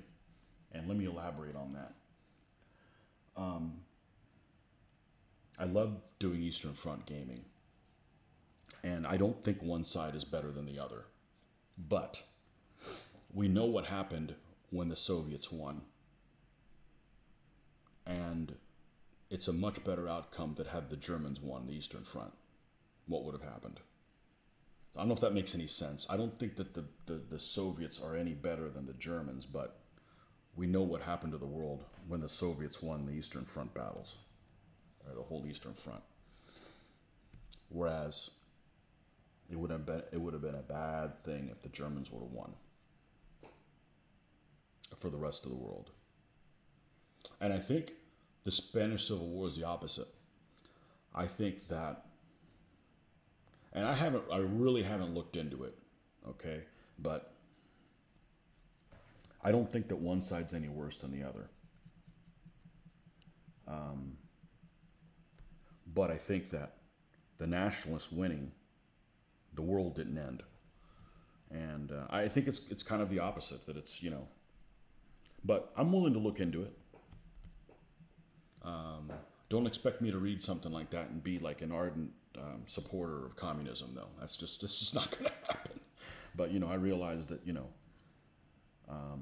many conflicts, and I would say probably most conflicts, both sides are in the wrong. I am a pacifist by nature. I do all my war gaming here. I like playing violent games, so I can be a pacifist every day. But yeah, Spanish Blue Division, they're in that scenario. Of course, we'll see what vehicles I get added, because they really only had Stugs. That's the only fighting vehicles that they had. Had some of those assigned to them.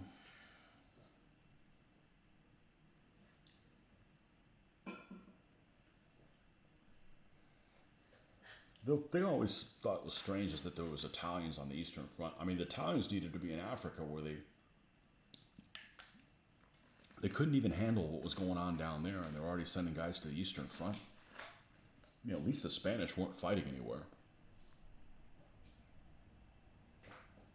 But yeah, the Blue Division fought on the Northern Army Group North. And I'm honestly not sure how long they were there till. They might have left by 44.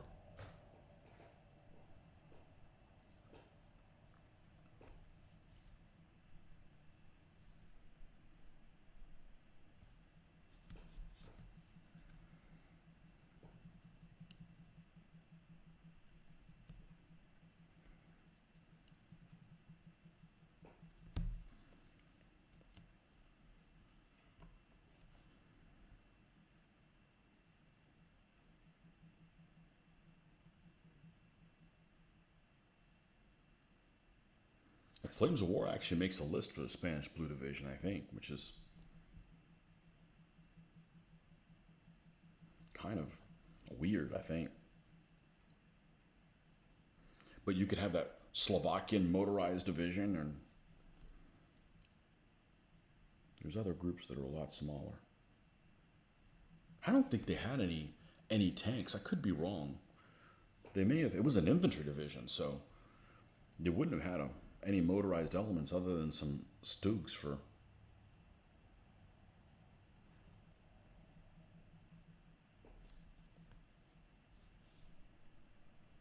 I don't know.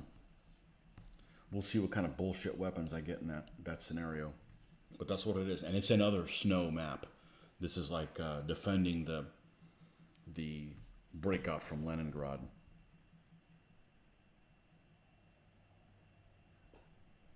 In early 43.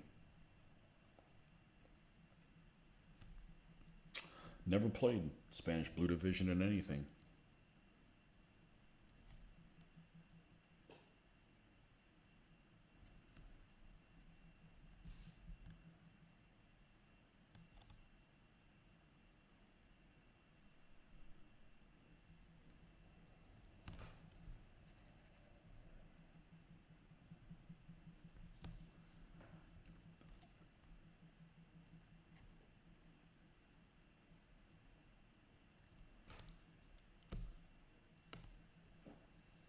I think they kept the Spanish away from the Western Allies to avoid pressure being put on Franco, similar to no Finns going into Norway. You're probably right. You're probably right about that. I'm pretty sure that they got sent back home I don't think they were fighting in 44. I think by that point they either went away, said, "Oh, we don't need any more," or something, because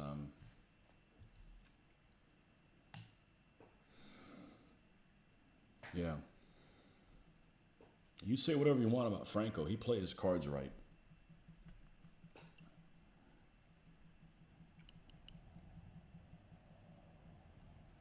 He was smart not to get involved in on the German side.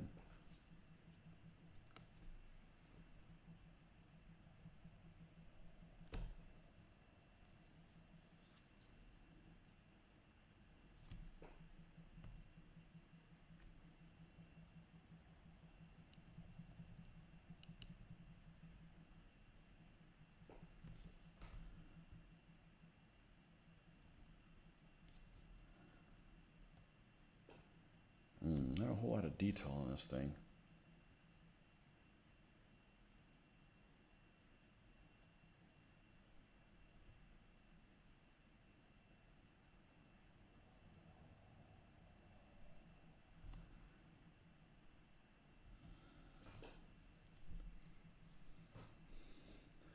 The foreign German units are always a nice change of pace. There's a scenario and Graviteam where you play as the Croatians on the Eastern Front. Oh, that's interesting. What did the Croatians get? I think a lot of the French vehicles after the 1940 campaign got sent to anti-partisan duties in former Yugoslavia. So I have a feeling some of the Croatians might have gotten something on them.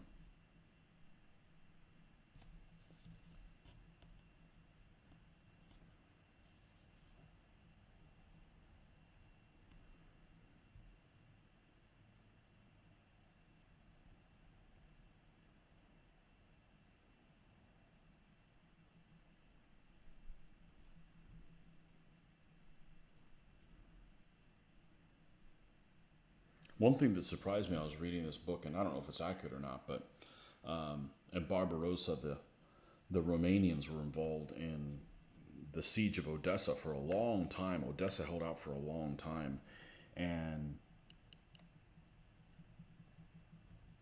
a good proportion of the casualties in June, July, and August, I think it held out in August, on the Eastern Front for the Axis powers were Romanians that got killed by the Russians trying to take Odessa. I didn't know that. I didn't know that it was that tough of a nut to crack. But hey, it's always cool when you learn about stuff that you didn't know about. I think so, you know.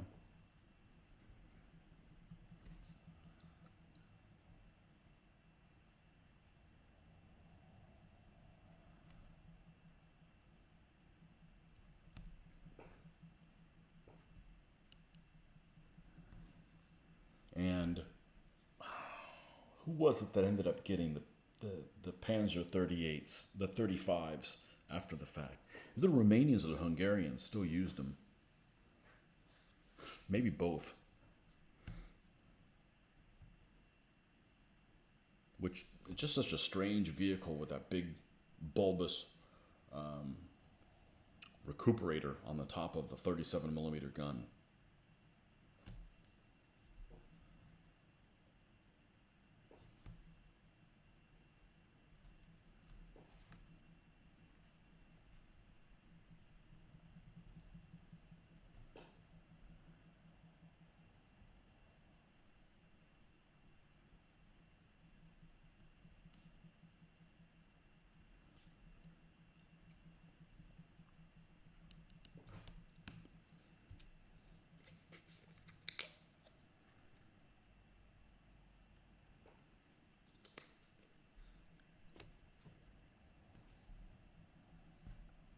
How's that Graviteam game play? I gotta watch some videos of it.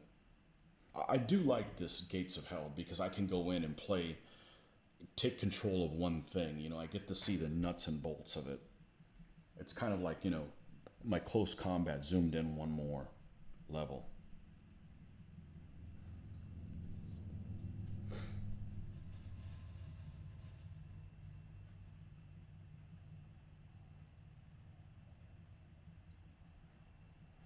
I need to play the Soviet one and get a T-34 and just cause all kinds of problems for. You just can't deal with a T-34 or a KV-1 and on that scale of a game in 1941. The Germans just can't deal with it. It's just you got to drop Stukas on his ass or get an 88. The Croat Legion ended up in Stalingrad. Wiki says that they're the only non-German unit to fight in the city on the German side. Interesting. I didn't know that. I did not know that.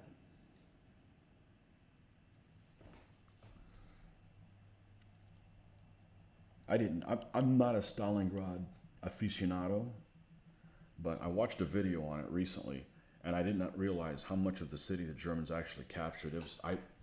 It's a lot more than I thought. I thought they had captured maybe 2/3 of the city, not freaking 95%. It was freaking crazy. Justin Dog.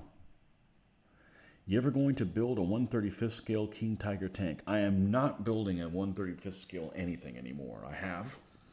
I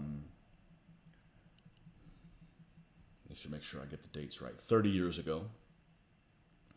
And the only 1/35 scale stuff the only experience from that I think is positive is I'm very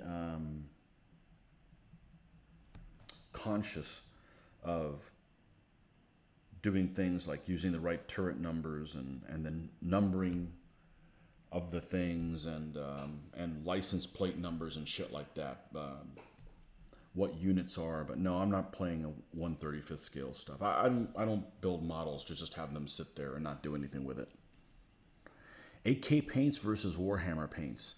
I have very little experience with 8K paints, and I've only painted one thing using 8K paints. People rave about them. I don't like that they're as watery as they are. I like the idea of a paint that's thicker, that I can water down as I please, not one that's this is as thick as it's ever going to be. And I did paint that Stug, and I am going to do more of them. What I envision, and this is apt to change at any moment, is we're going to do some more Panzer Gray stuff. Then we're going to stop. We're going to go to the Soviets to do the Soviet stuff around the same time period that fought these the early Barbarossa stuff, and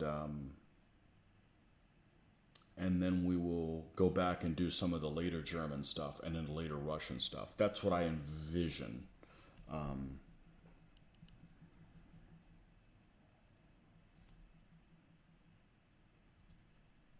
But that could change at any moment. 8K paints are difficult to get a hold of.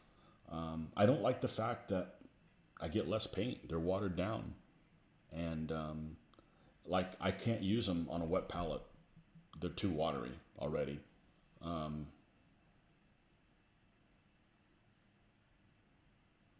Yeah. So, and I don't ever plan on airbrushing anything. So, use 8K paints all the time. Do you hand brush them?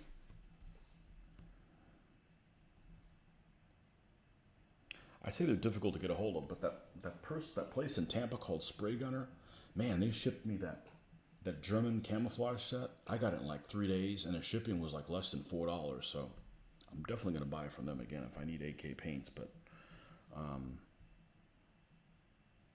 just they're Panzer. I'll still call it Panzer Dark Yellow, probably because the polyester color was called Panzer Dark Yellow. I'm not convinced that it's the right color. But when I was done with when I was done with the Stug, I was really happy with how it turned out. Not in this lighting, in natural light, it looked great. But it took some effort, but that's okay. I don't mind things taking some effort. So we're going to get there.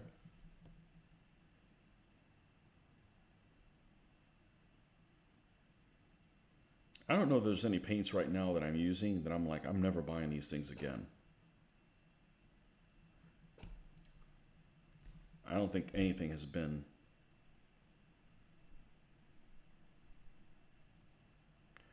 When I used to do 1/35 scale, I would exclusively use Tamiya paints.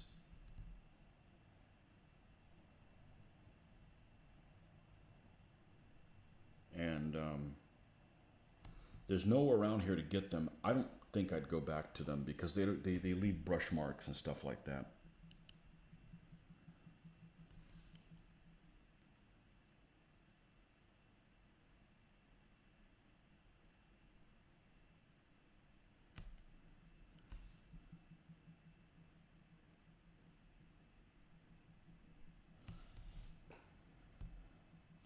All right, let's make the split between these hatches a little bit more, between this flap here a little bit more prominent.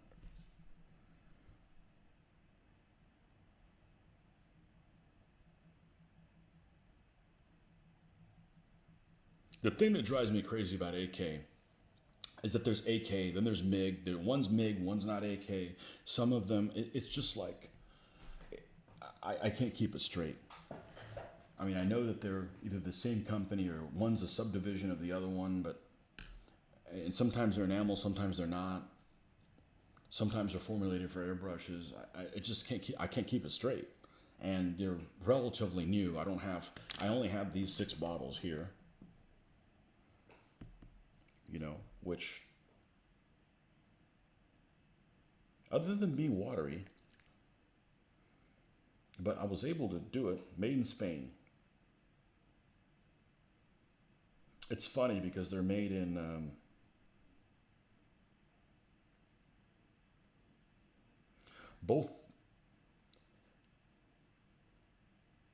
these are made in the same part of Spain where all their firearms were made, which is the Basque region, Navarre, the northern region. The Vallejos are made in Barcelona, also technically not Spain. So maybe they just take the other part of Spain, they just take too many siestas to get anything done.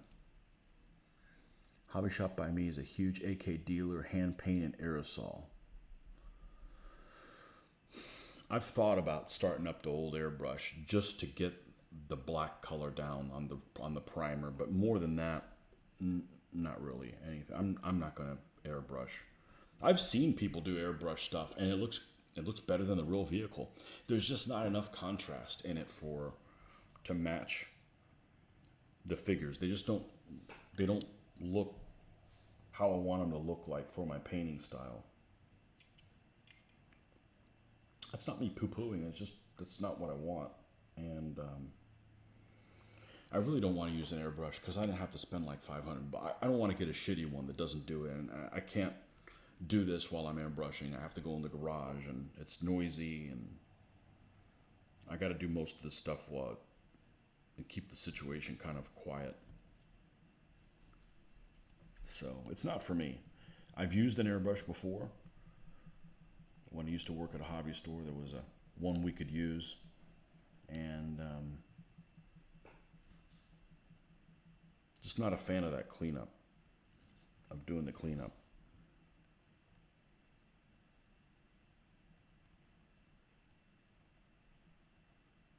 And honestly, I don't want to put the effort in learning how to use one. I know it's going to take many, many hours, and I'd rather do something else. Okay, so this one has these vision slots here. So we're going to need small numbers for it, as I don't want them pasted over the side of that vision slot.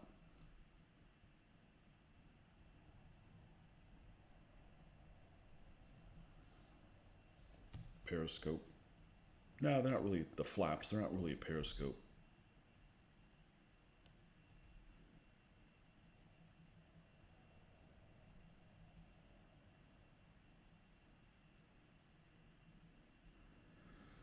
Okay, I think that's going to be good enough for me.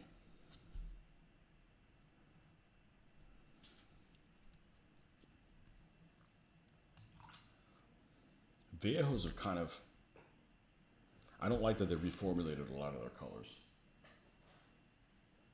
Like, why'd they have to change that?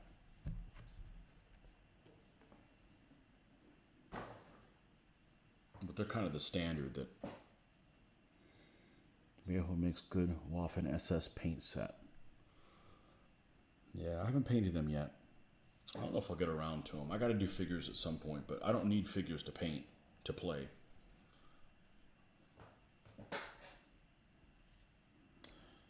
What I'm not enjoying is sealing this stuff, because the spray is reactivating shit or making things crinkle. So I've got to dust it really lightly. All right. Let's look at some decals. I know I can't do that right now, but what time is it?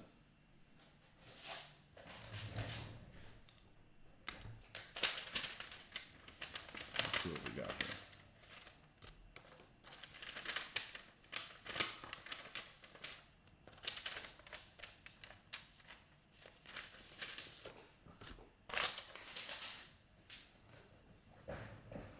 Yeah, see, these numbers are too big.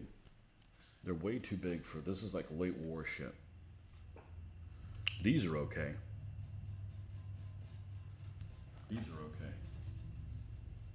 Let's see if there's any pre-done ones before I have to cut the difference, because I can see using the hollow white ones, the ones that are outlined in white for the 3L. That was kind of, they started using those about that period.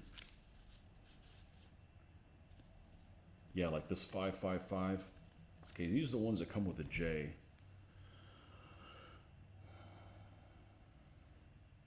Oh, here's a 525 that's small and has a big one on the back. That might actually work okay for that. And then a big 555 on the back, and it's hollow. Oh, the 525. I'm sorry, it's the 525 on the back. And then, because we are going to eventually do things that have a lot more real estate on them, like Panthers, and later war tanks. Let me look at the instructions there for the.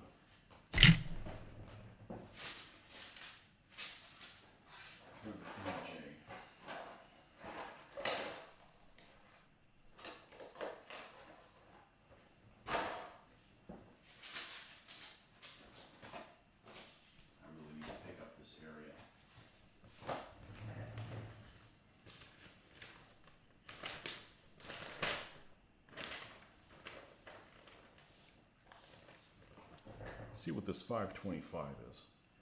Let's find a decal that has a 525 and see what they recommend for it.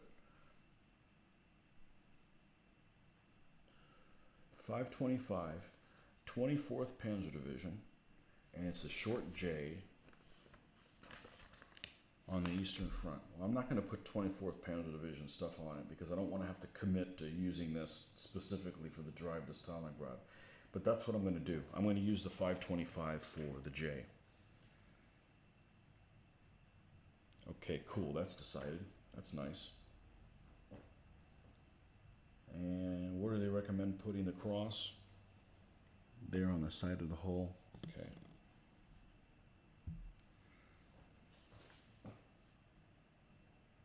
Okay, we're definitely doing that. Let's go ahead and cut that out.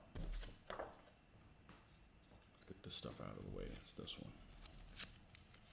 And we'll go ahead and use these little crosses that come in here for this vehicle specifically. We'll have to use the crosses for the other one.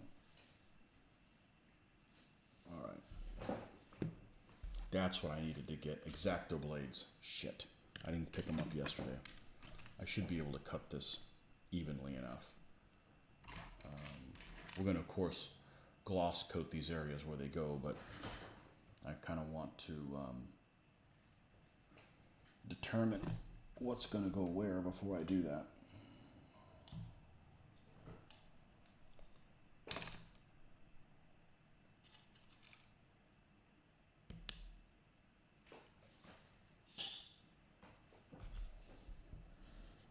Okay, that's these two here.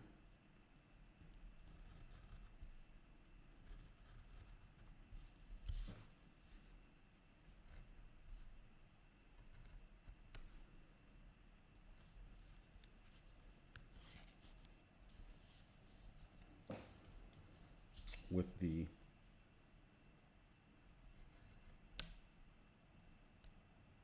hollow ones on the back of the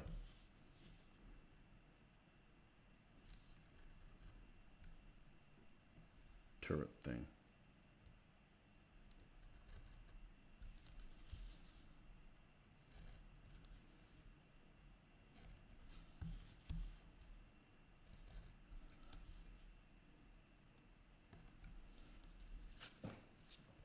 Okay. And then we'll take the three crosses with us.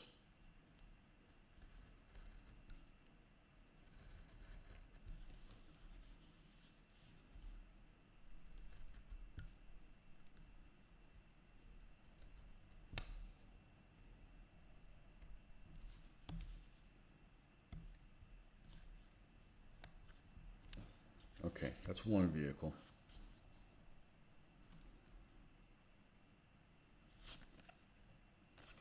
This is 231. I want hollow numbers on the other one. It's saying 231.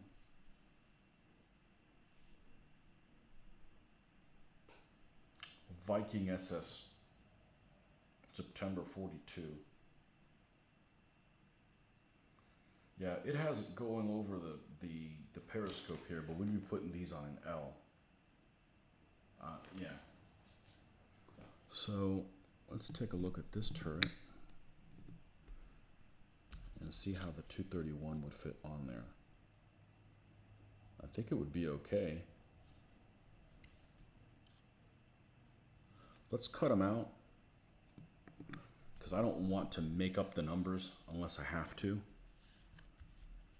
And these would be just plenty sufficient for that.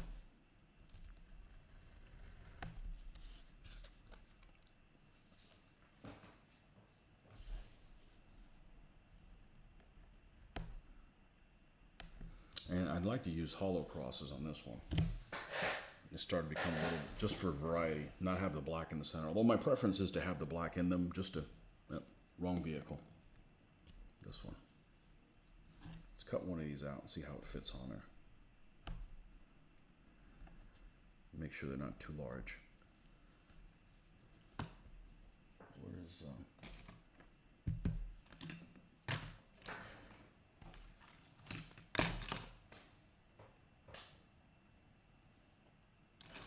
I guess we'll use this one.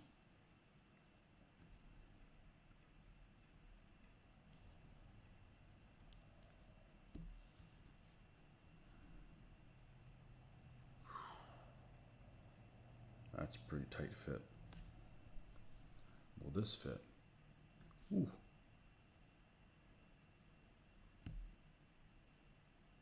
I think it's too tall. I could still do it on the side. I don't want it really going over these pieces where it's going to have to. I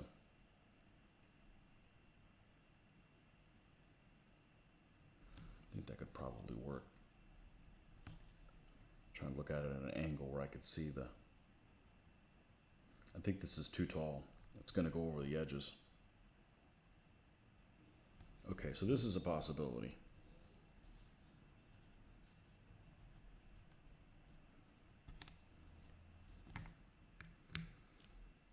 I'm not going to gloss coat the whole thing. I think I'm just going to spot gloss coat certain areas. And that keeps me from gloss coating the whole thing, and then you end up reactivating and crinkling up, and that was very unfortunate that happened on one of the vehicles. And I may have just laid it down too thick. Just dropped in to see what you're up to. Can't stay long. It's my wife's birthday and the family's coming over. Hurry, have fun before they come over. All right, so we need to see where on this particular vehicle we need to gloss coat the stuff. Okay, let me get the instructions back out. I know where they tell me to put the cross on there. That's that part of the turret, the back, and it's having me put another one back here.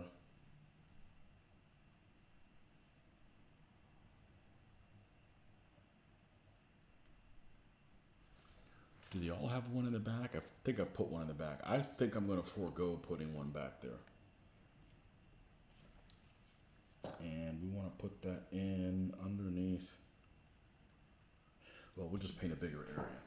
All right, so what I've been using for the clear coat is this Pledge floor care. It's water-based.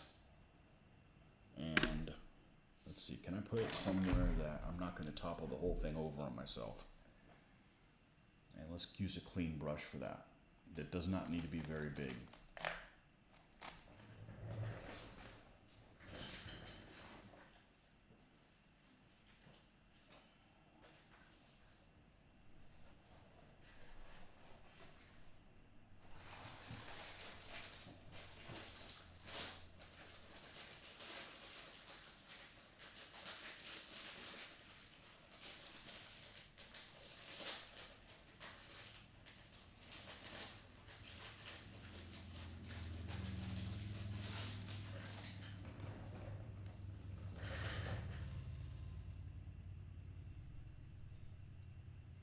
just turned 45. You're one of the youngest people on here, Justin Dog.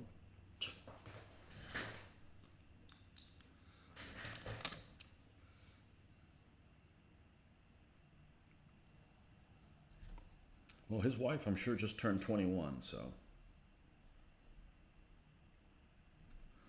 Women are scared about their age and they live longer. Normally. Guys don't care.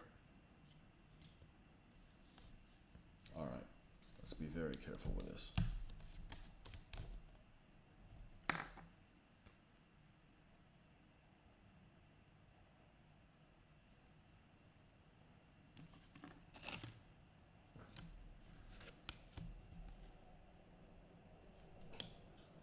All right, we're going to put it here.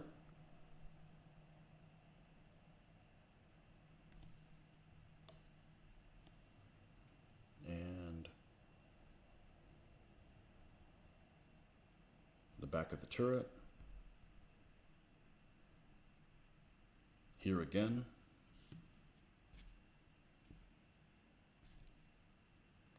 Wrong one.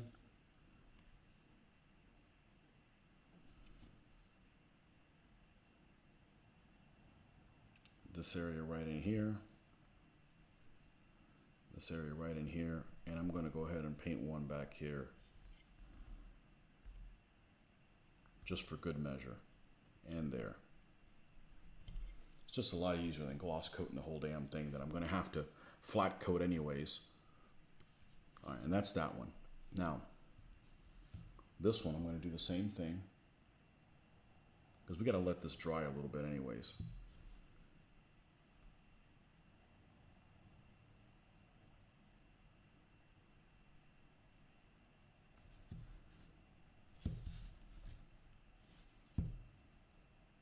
It's going to take a really small cross to fit it in there. I may not be able to.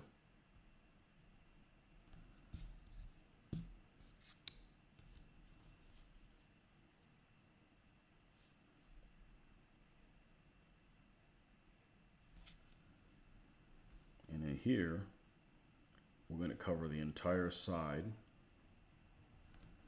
because that could potentially be anywhere there.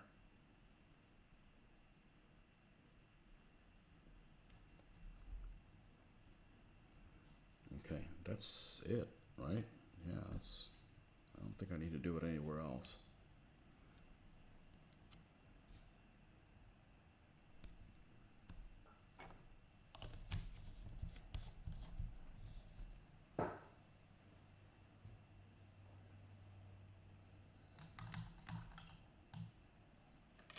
All right, I need to take a little potty break and I'll be right back. Don't fall over.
make up the rest. eBay, you can buy World War II German stencil with swastika sign and German marks. There's all kinds of stuff on eBay. The only thing that I didn't know was a problem, though, is some decals are just not very good. The Petting House ones, for instance, are terrible. They're thick, and they're all like one sheet. So instead of having a number that's maybe this big, and the film being like this around it, just a little bit larger, it's like the entire sheet. So, yeah. And they're from Germany, and I expect better things from the Germans than bullshit like that. She turned 21 51 years ago. But she still looks like she's 35. I think she has magical powers. She doesn't listen to this channel. You can just be honest or not. Northern Michigan in the upper thumb. Okay, right, because it's shaped like this. So you're up here. Okay. You had our first snowstorm of the year yesterday. I don't want to clean it up, but I think snow is magical. I don't even rake. These are painting hands. I don't need to rake. No, the thing about raking is you can do everything right and you tear up your freaking hands. I've done it many times. I don't rake anymore.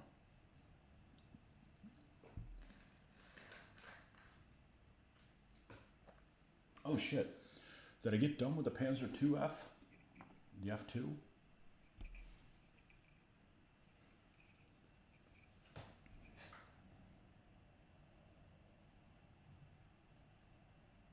No, I think I still need to highlight stuff. Still need to do the highlighting phase.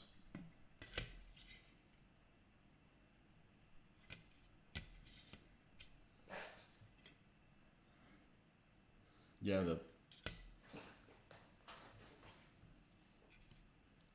turret ring. Is the turret ring that much bigger on the Panzer IV? I don't know. Weird to pick up things that are that light.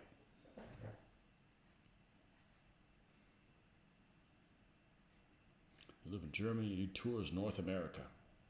What doesn't make any sense? That'd be like me doing tours of Germany. I don't know shit about it.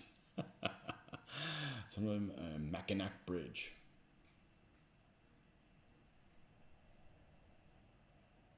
Three days of hiking and sleeping Bear Dunes. That's right, there's dunes up there, isn't there? That's weird.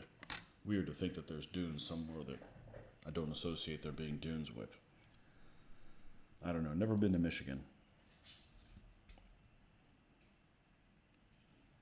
All right. I don't know how long this is supposed to wait. I'm not going to wait 3 days or whatever the hell it wants to do. Let's see if it says on the instructions. Left floor dry as will normally dry in 20 to 30 minutes.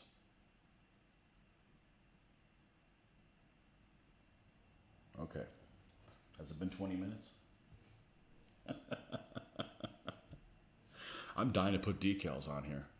Let me go ahead and get my water. And while I'm at it, think about...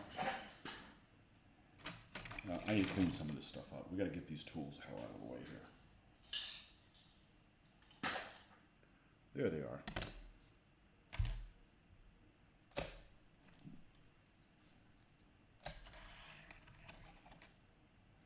Mackinac Bridge. Do you do stuff like that in other countries? Like in Germany, do they name things after in ancient languages that nobody speaks anymore? That's just an American phenomenon.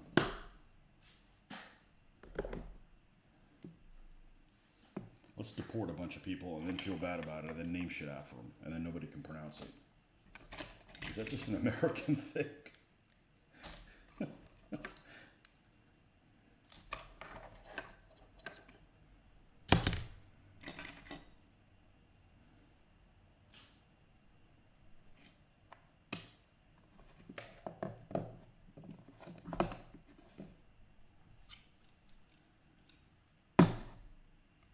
Here's the T-35.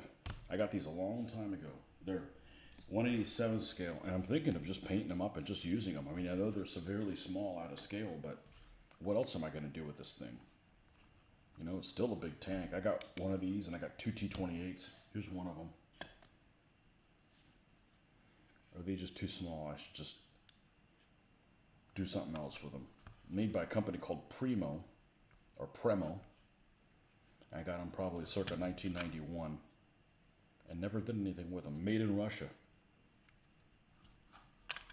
I actually saw there's somebody selling them on eBay. They're really expensive.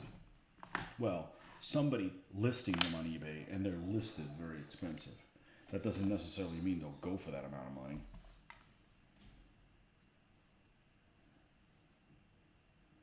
Oh, here's the Panzer IIF also.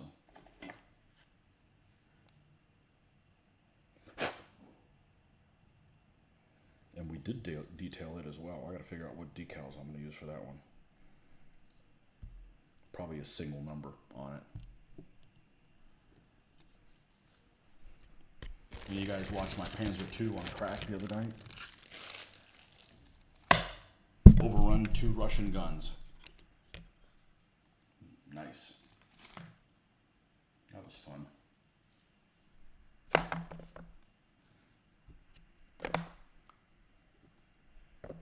I'd say Panzer II on crack, but crack hadn't been invented yet. It would just be Panzer II on amphetamines.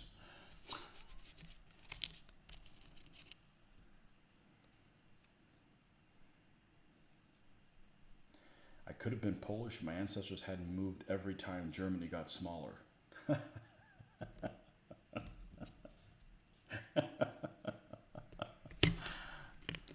I like that.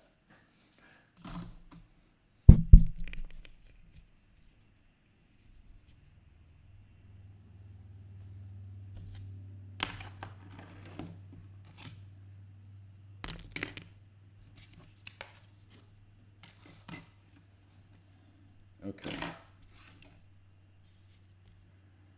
Let's go get us some water.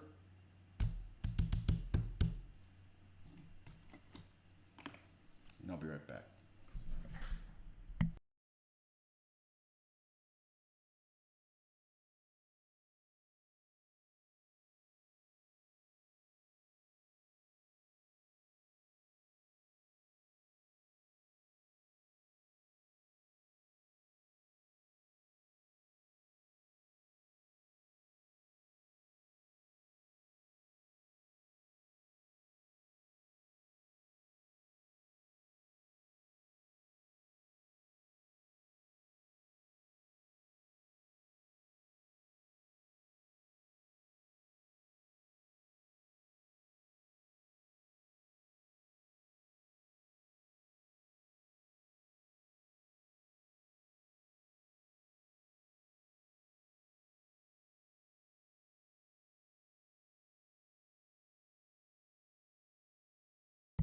Time to let the family in. No, don't open the door.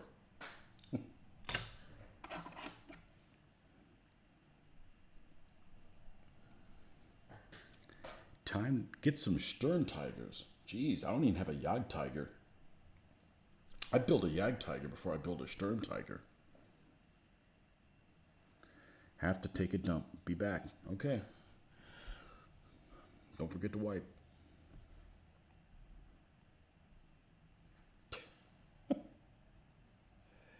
Sturm Tigers. Man, you might only get off one round in a game.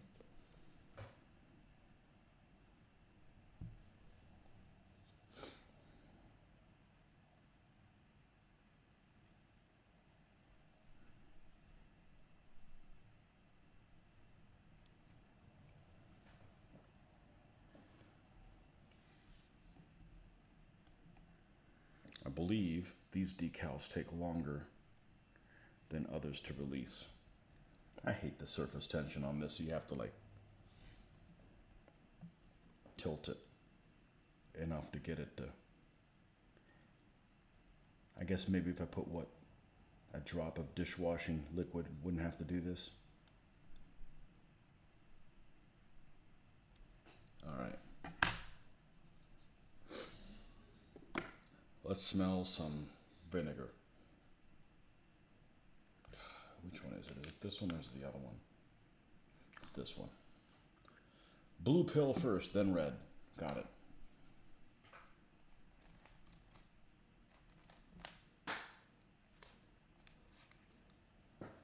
I don't know what difference this even makes using this.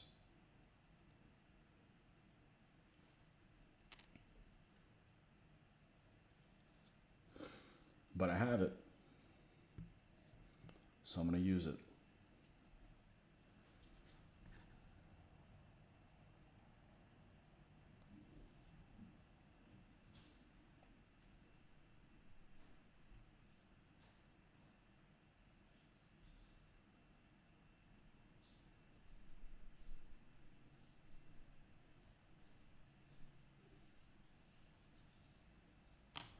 I'm going to close this up because I don't want to spill this. It's wasteful and it makes everything smell like vinegar. Not my idea of a good time. And I'm going to go ahead and take, I must have been handling something that was black.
I remember when I was doing models many years ago, I thought, oh, this was a really finicky, unforgiving part. And I'm like, this is easy.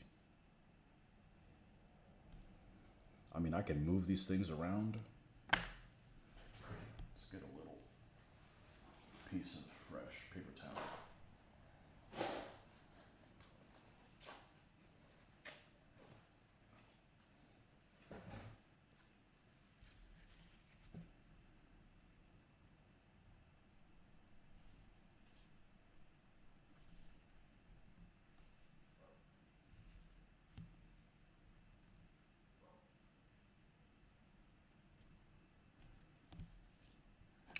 And a big one on the back.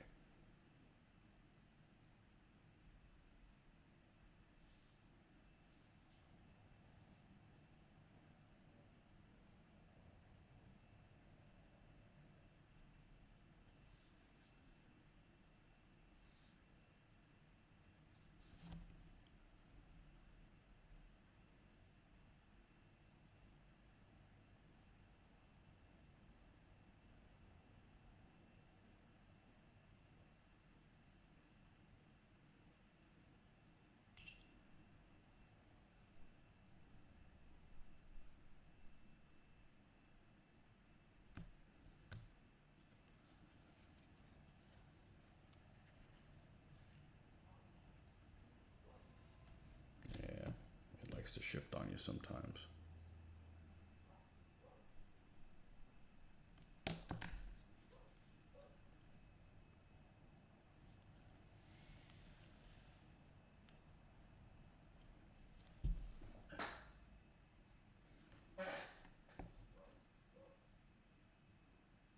Ooh, kind of wrinkly there.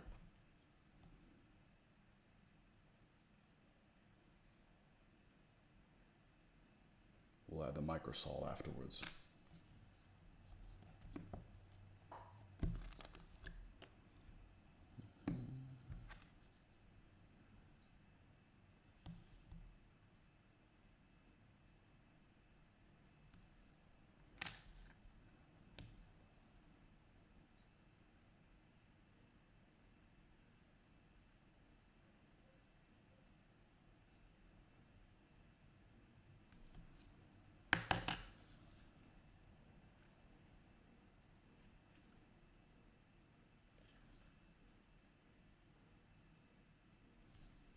Okay.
That's the thing that when you've done hobby stuff your whole life, and you've done it in 20/20 vision or the equivalent, and then you switch to doing it nearsighted, you notice all kinds of things you normally would not notice.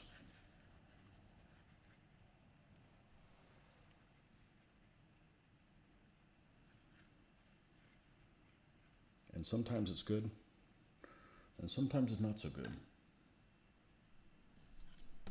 Let's close this up. We don't need to. Something over to the right hand of me could get knocked down. I am very right hand dominant.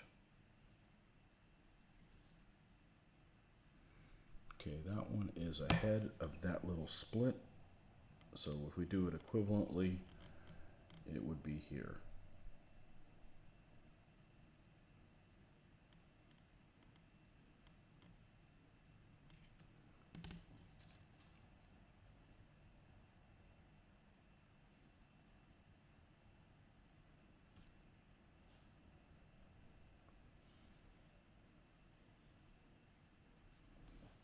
Okay. And the turret.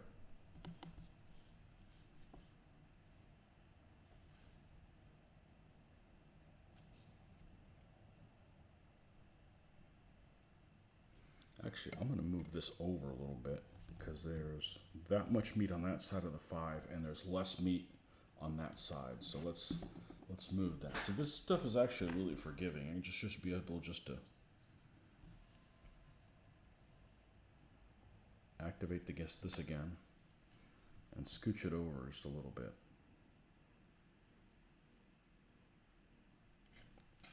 Should be able to.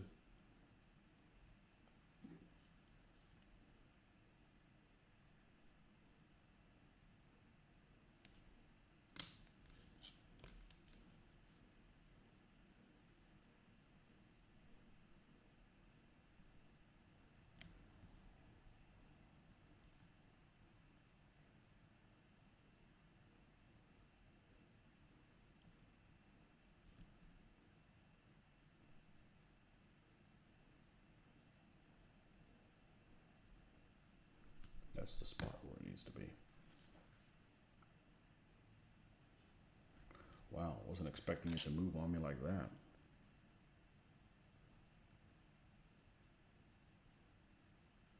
I guess it's better for it to move on you than not be able to move at all.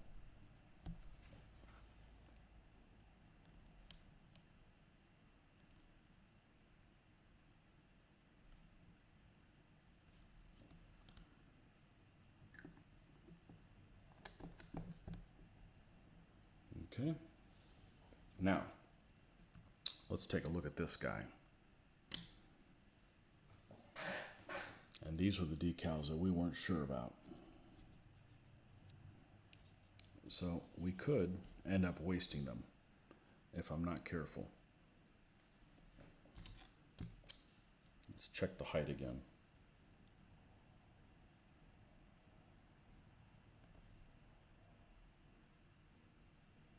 I think it'll fit. I don't know about the one on the back.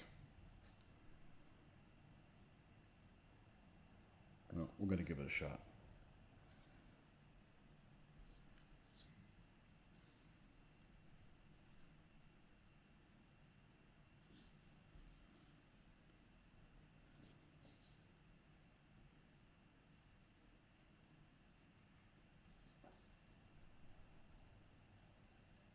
All right, and we need to look for some small German crosses that are hopefully hollow.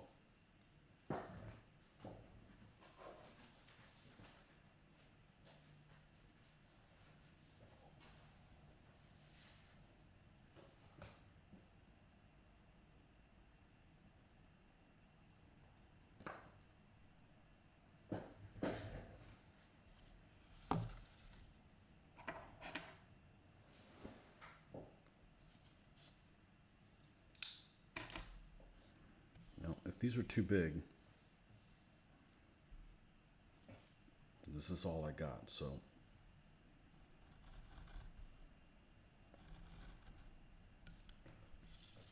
Yeah, see, so there's some hollow numbers here too. Are these the smaller of the two? Let's check that. Oh, these just have, okay, these just have numbers. Okay.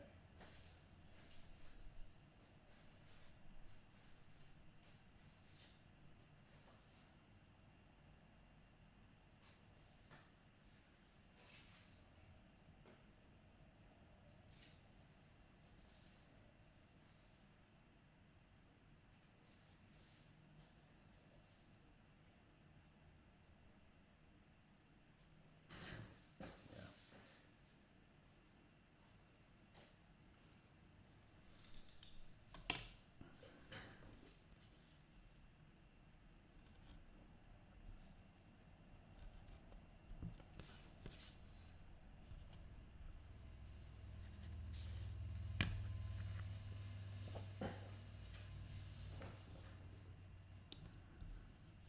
Now, are these going to be short enough to fit here?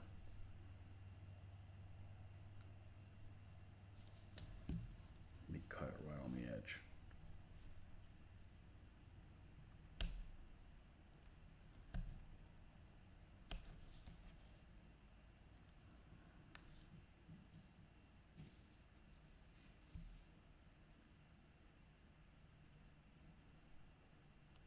I think so. Damn it. Here it is. Let's cut all.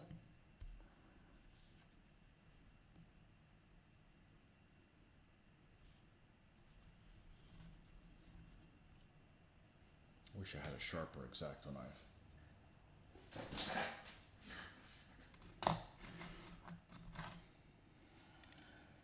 That one's worse. Okay.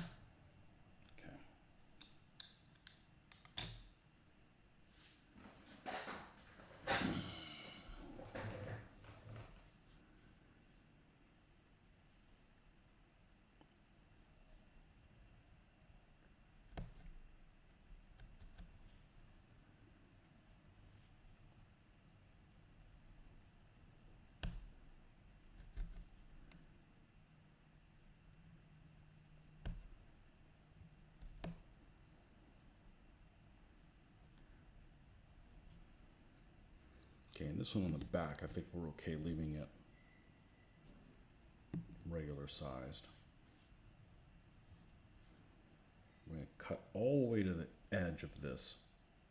We don't want any extra decal past the actual lines of the cross, because it's going to be a tough fit in there to begin with.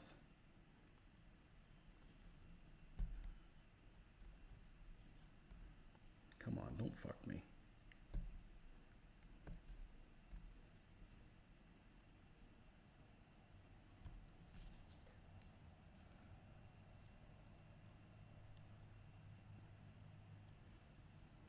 Okay. That can get out of the way. That can get out of the way.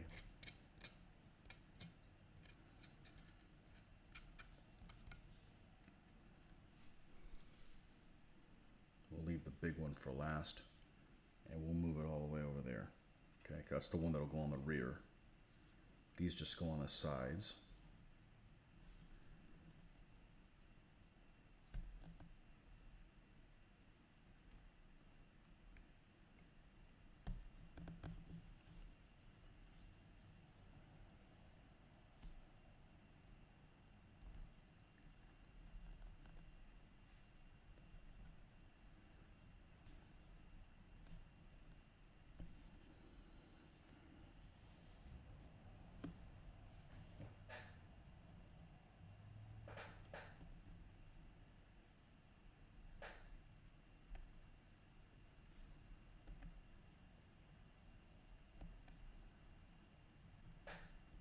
Man, this thing's dull as shit.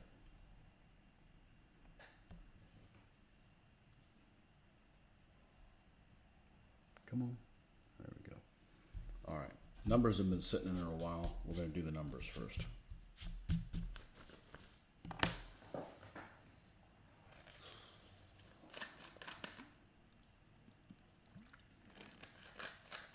I should have done this with the numbers on the back too. Hopefully I don't bend myself over on that one.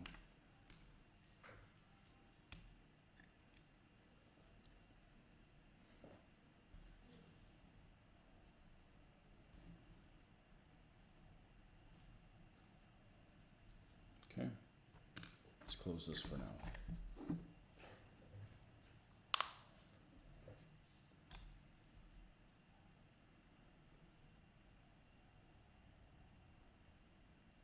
Shit. I got a loose cross.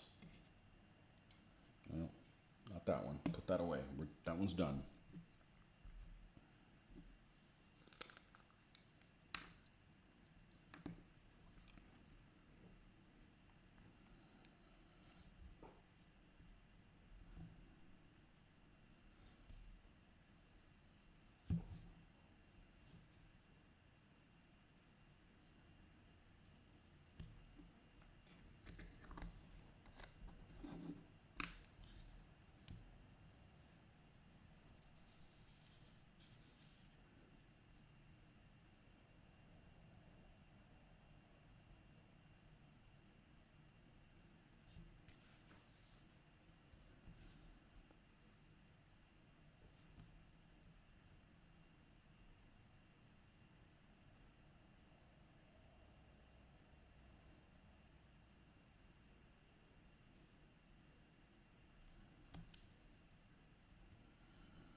There we go.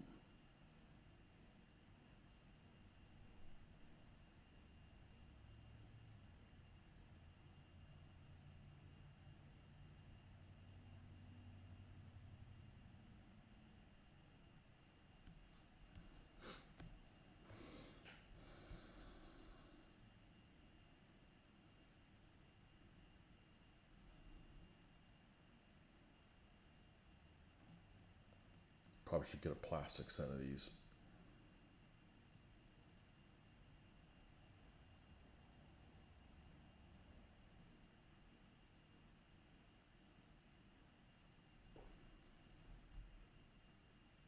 Yeah, it fits just perfectly in between those. About that much meat below it. About that much meat below it, okay?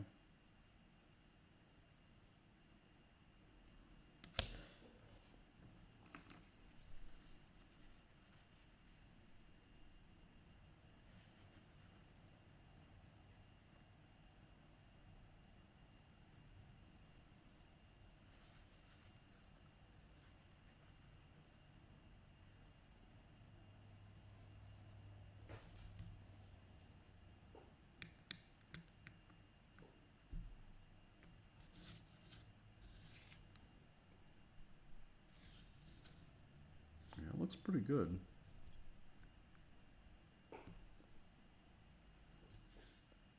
Now, is this going to fit on the back?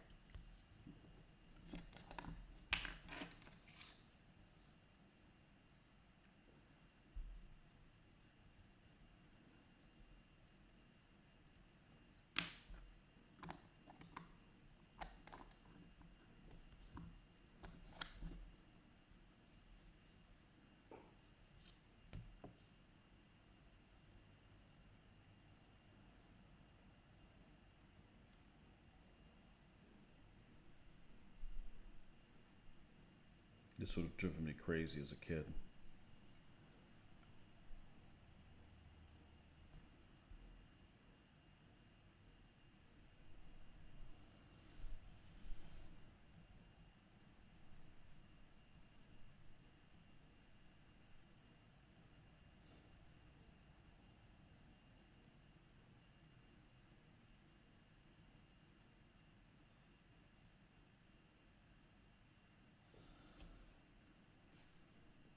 Wow, it's almost too big.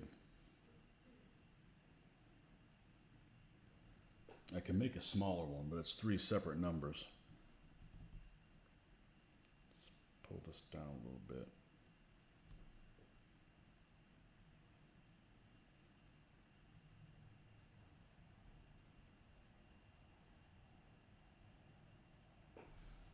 I think I might be able to make it work there.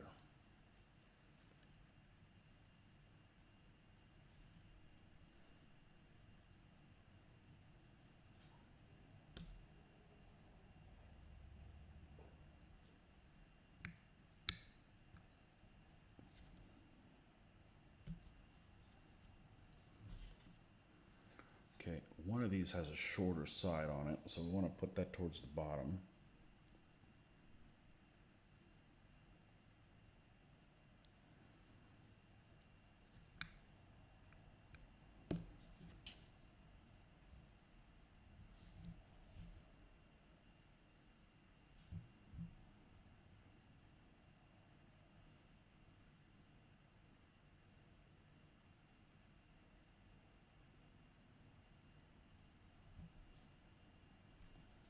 That's good. Which is the other one where we cut part of it off? This one?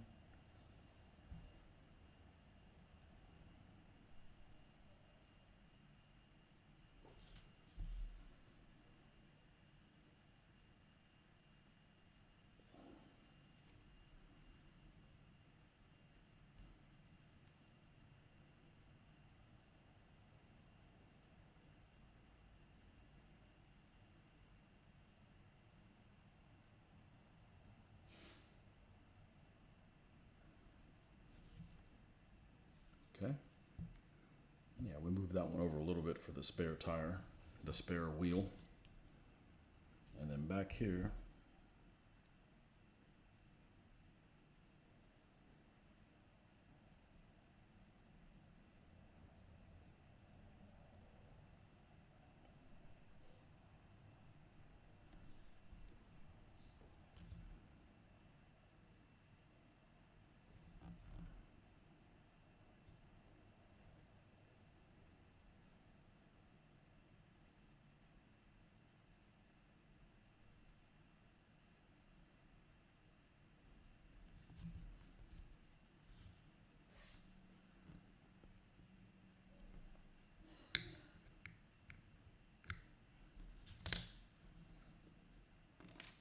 so here's the 2.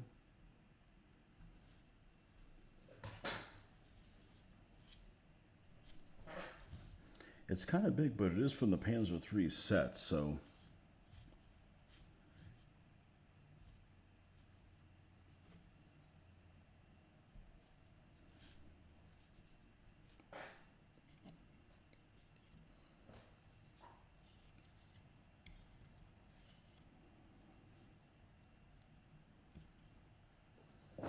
all right.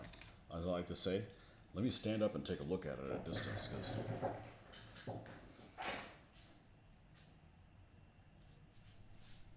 yeah, it looks freaking great. It almost looks like it's got black on it, but it isn't. It's just hollow white.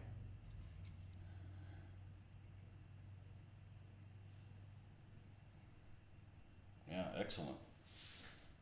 Really happy with those. Okay. Well, that's where we're going to stop for this morning. And almost 3 hours to get these guys finished and decaled. So we're going to add some microsol after them. Make sure that they mold in there well. And yeah, the best decals I've ever used are these microscale. So these hollow crosses should be the best thing so far. But these hollow numbers are not bad. They're not bad at all. Okay, folks. Well, thanks for stopping.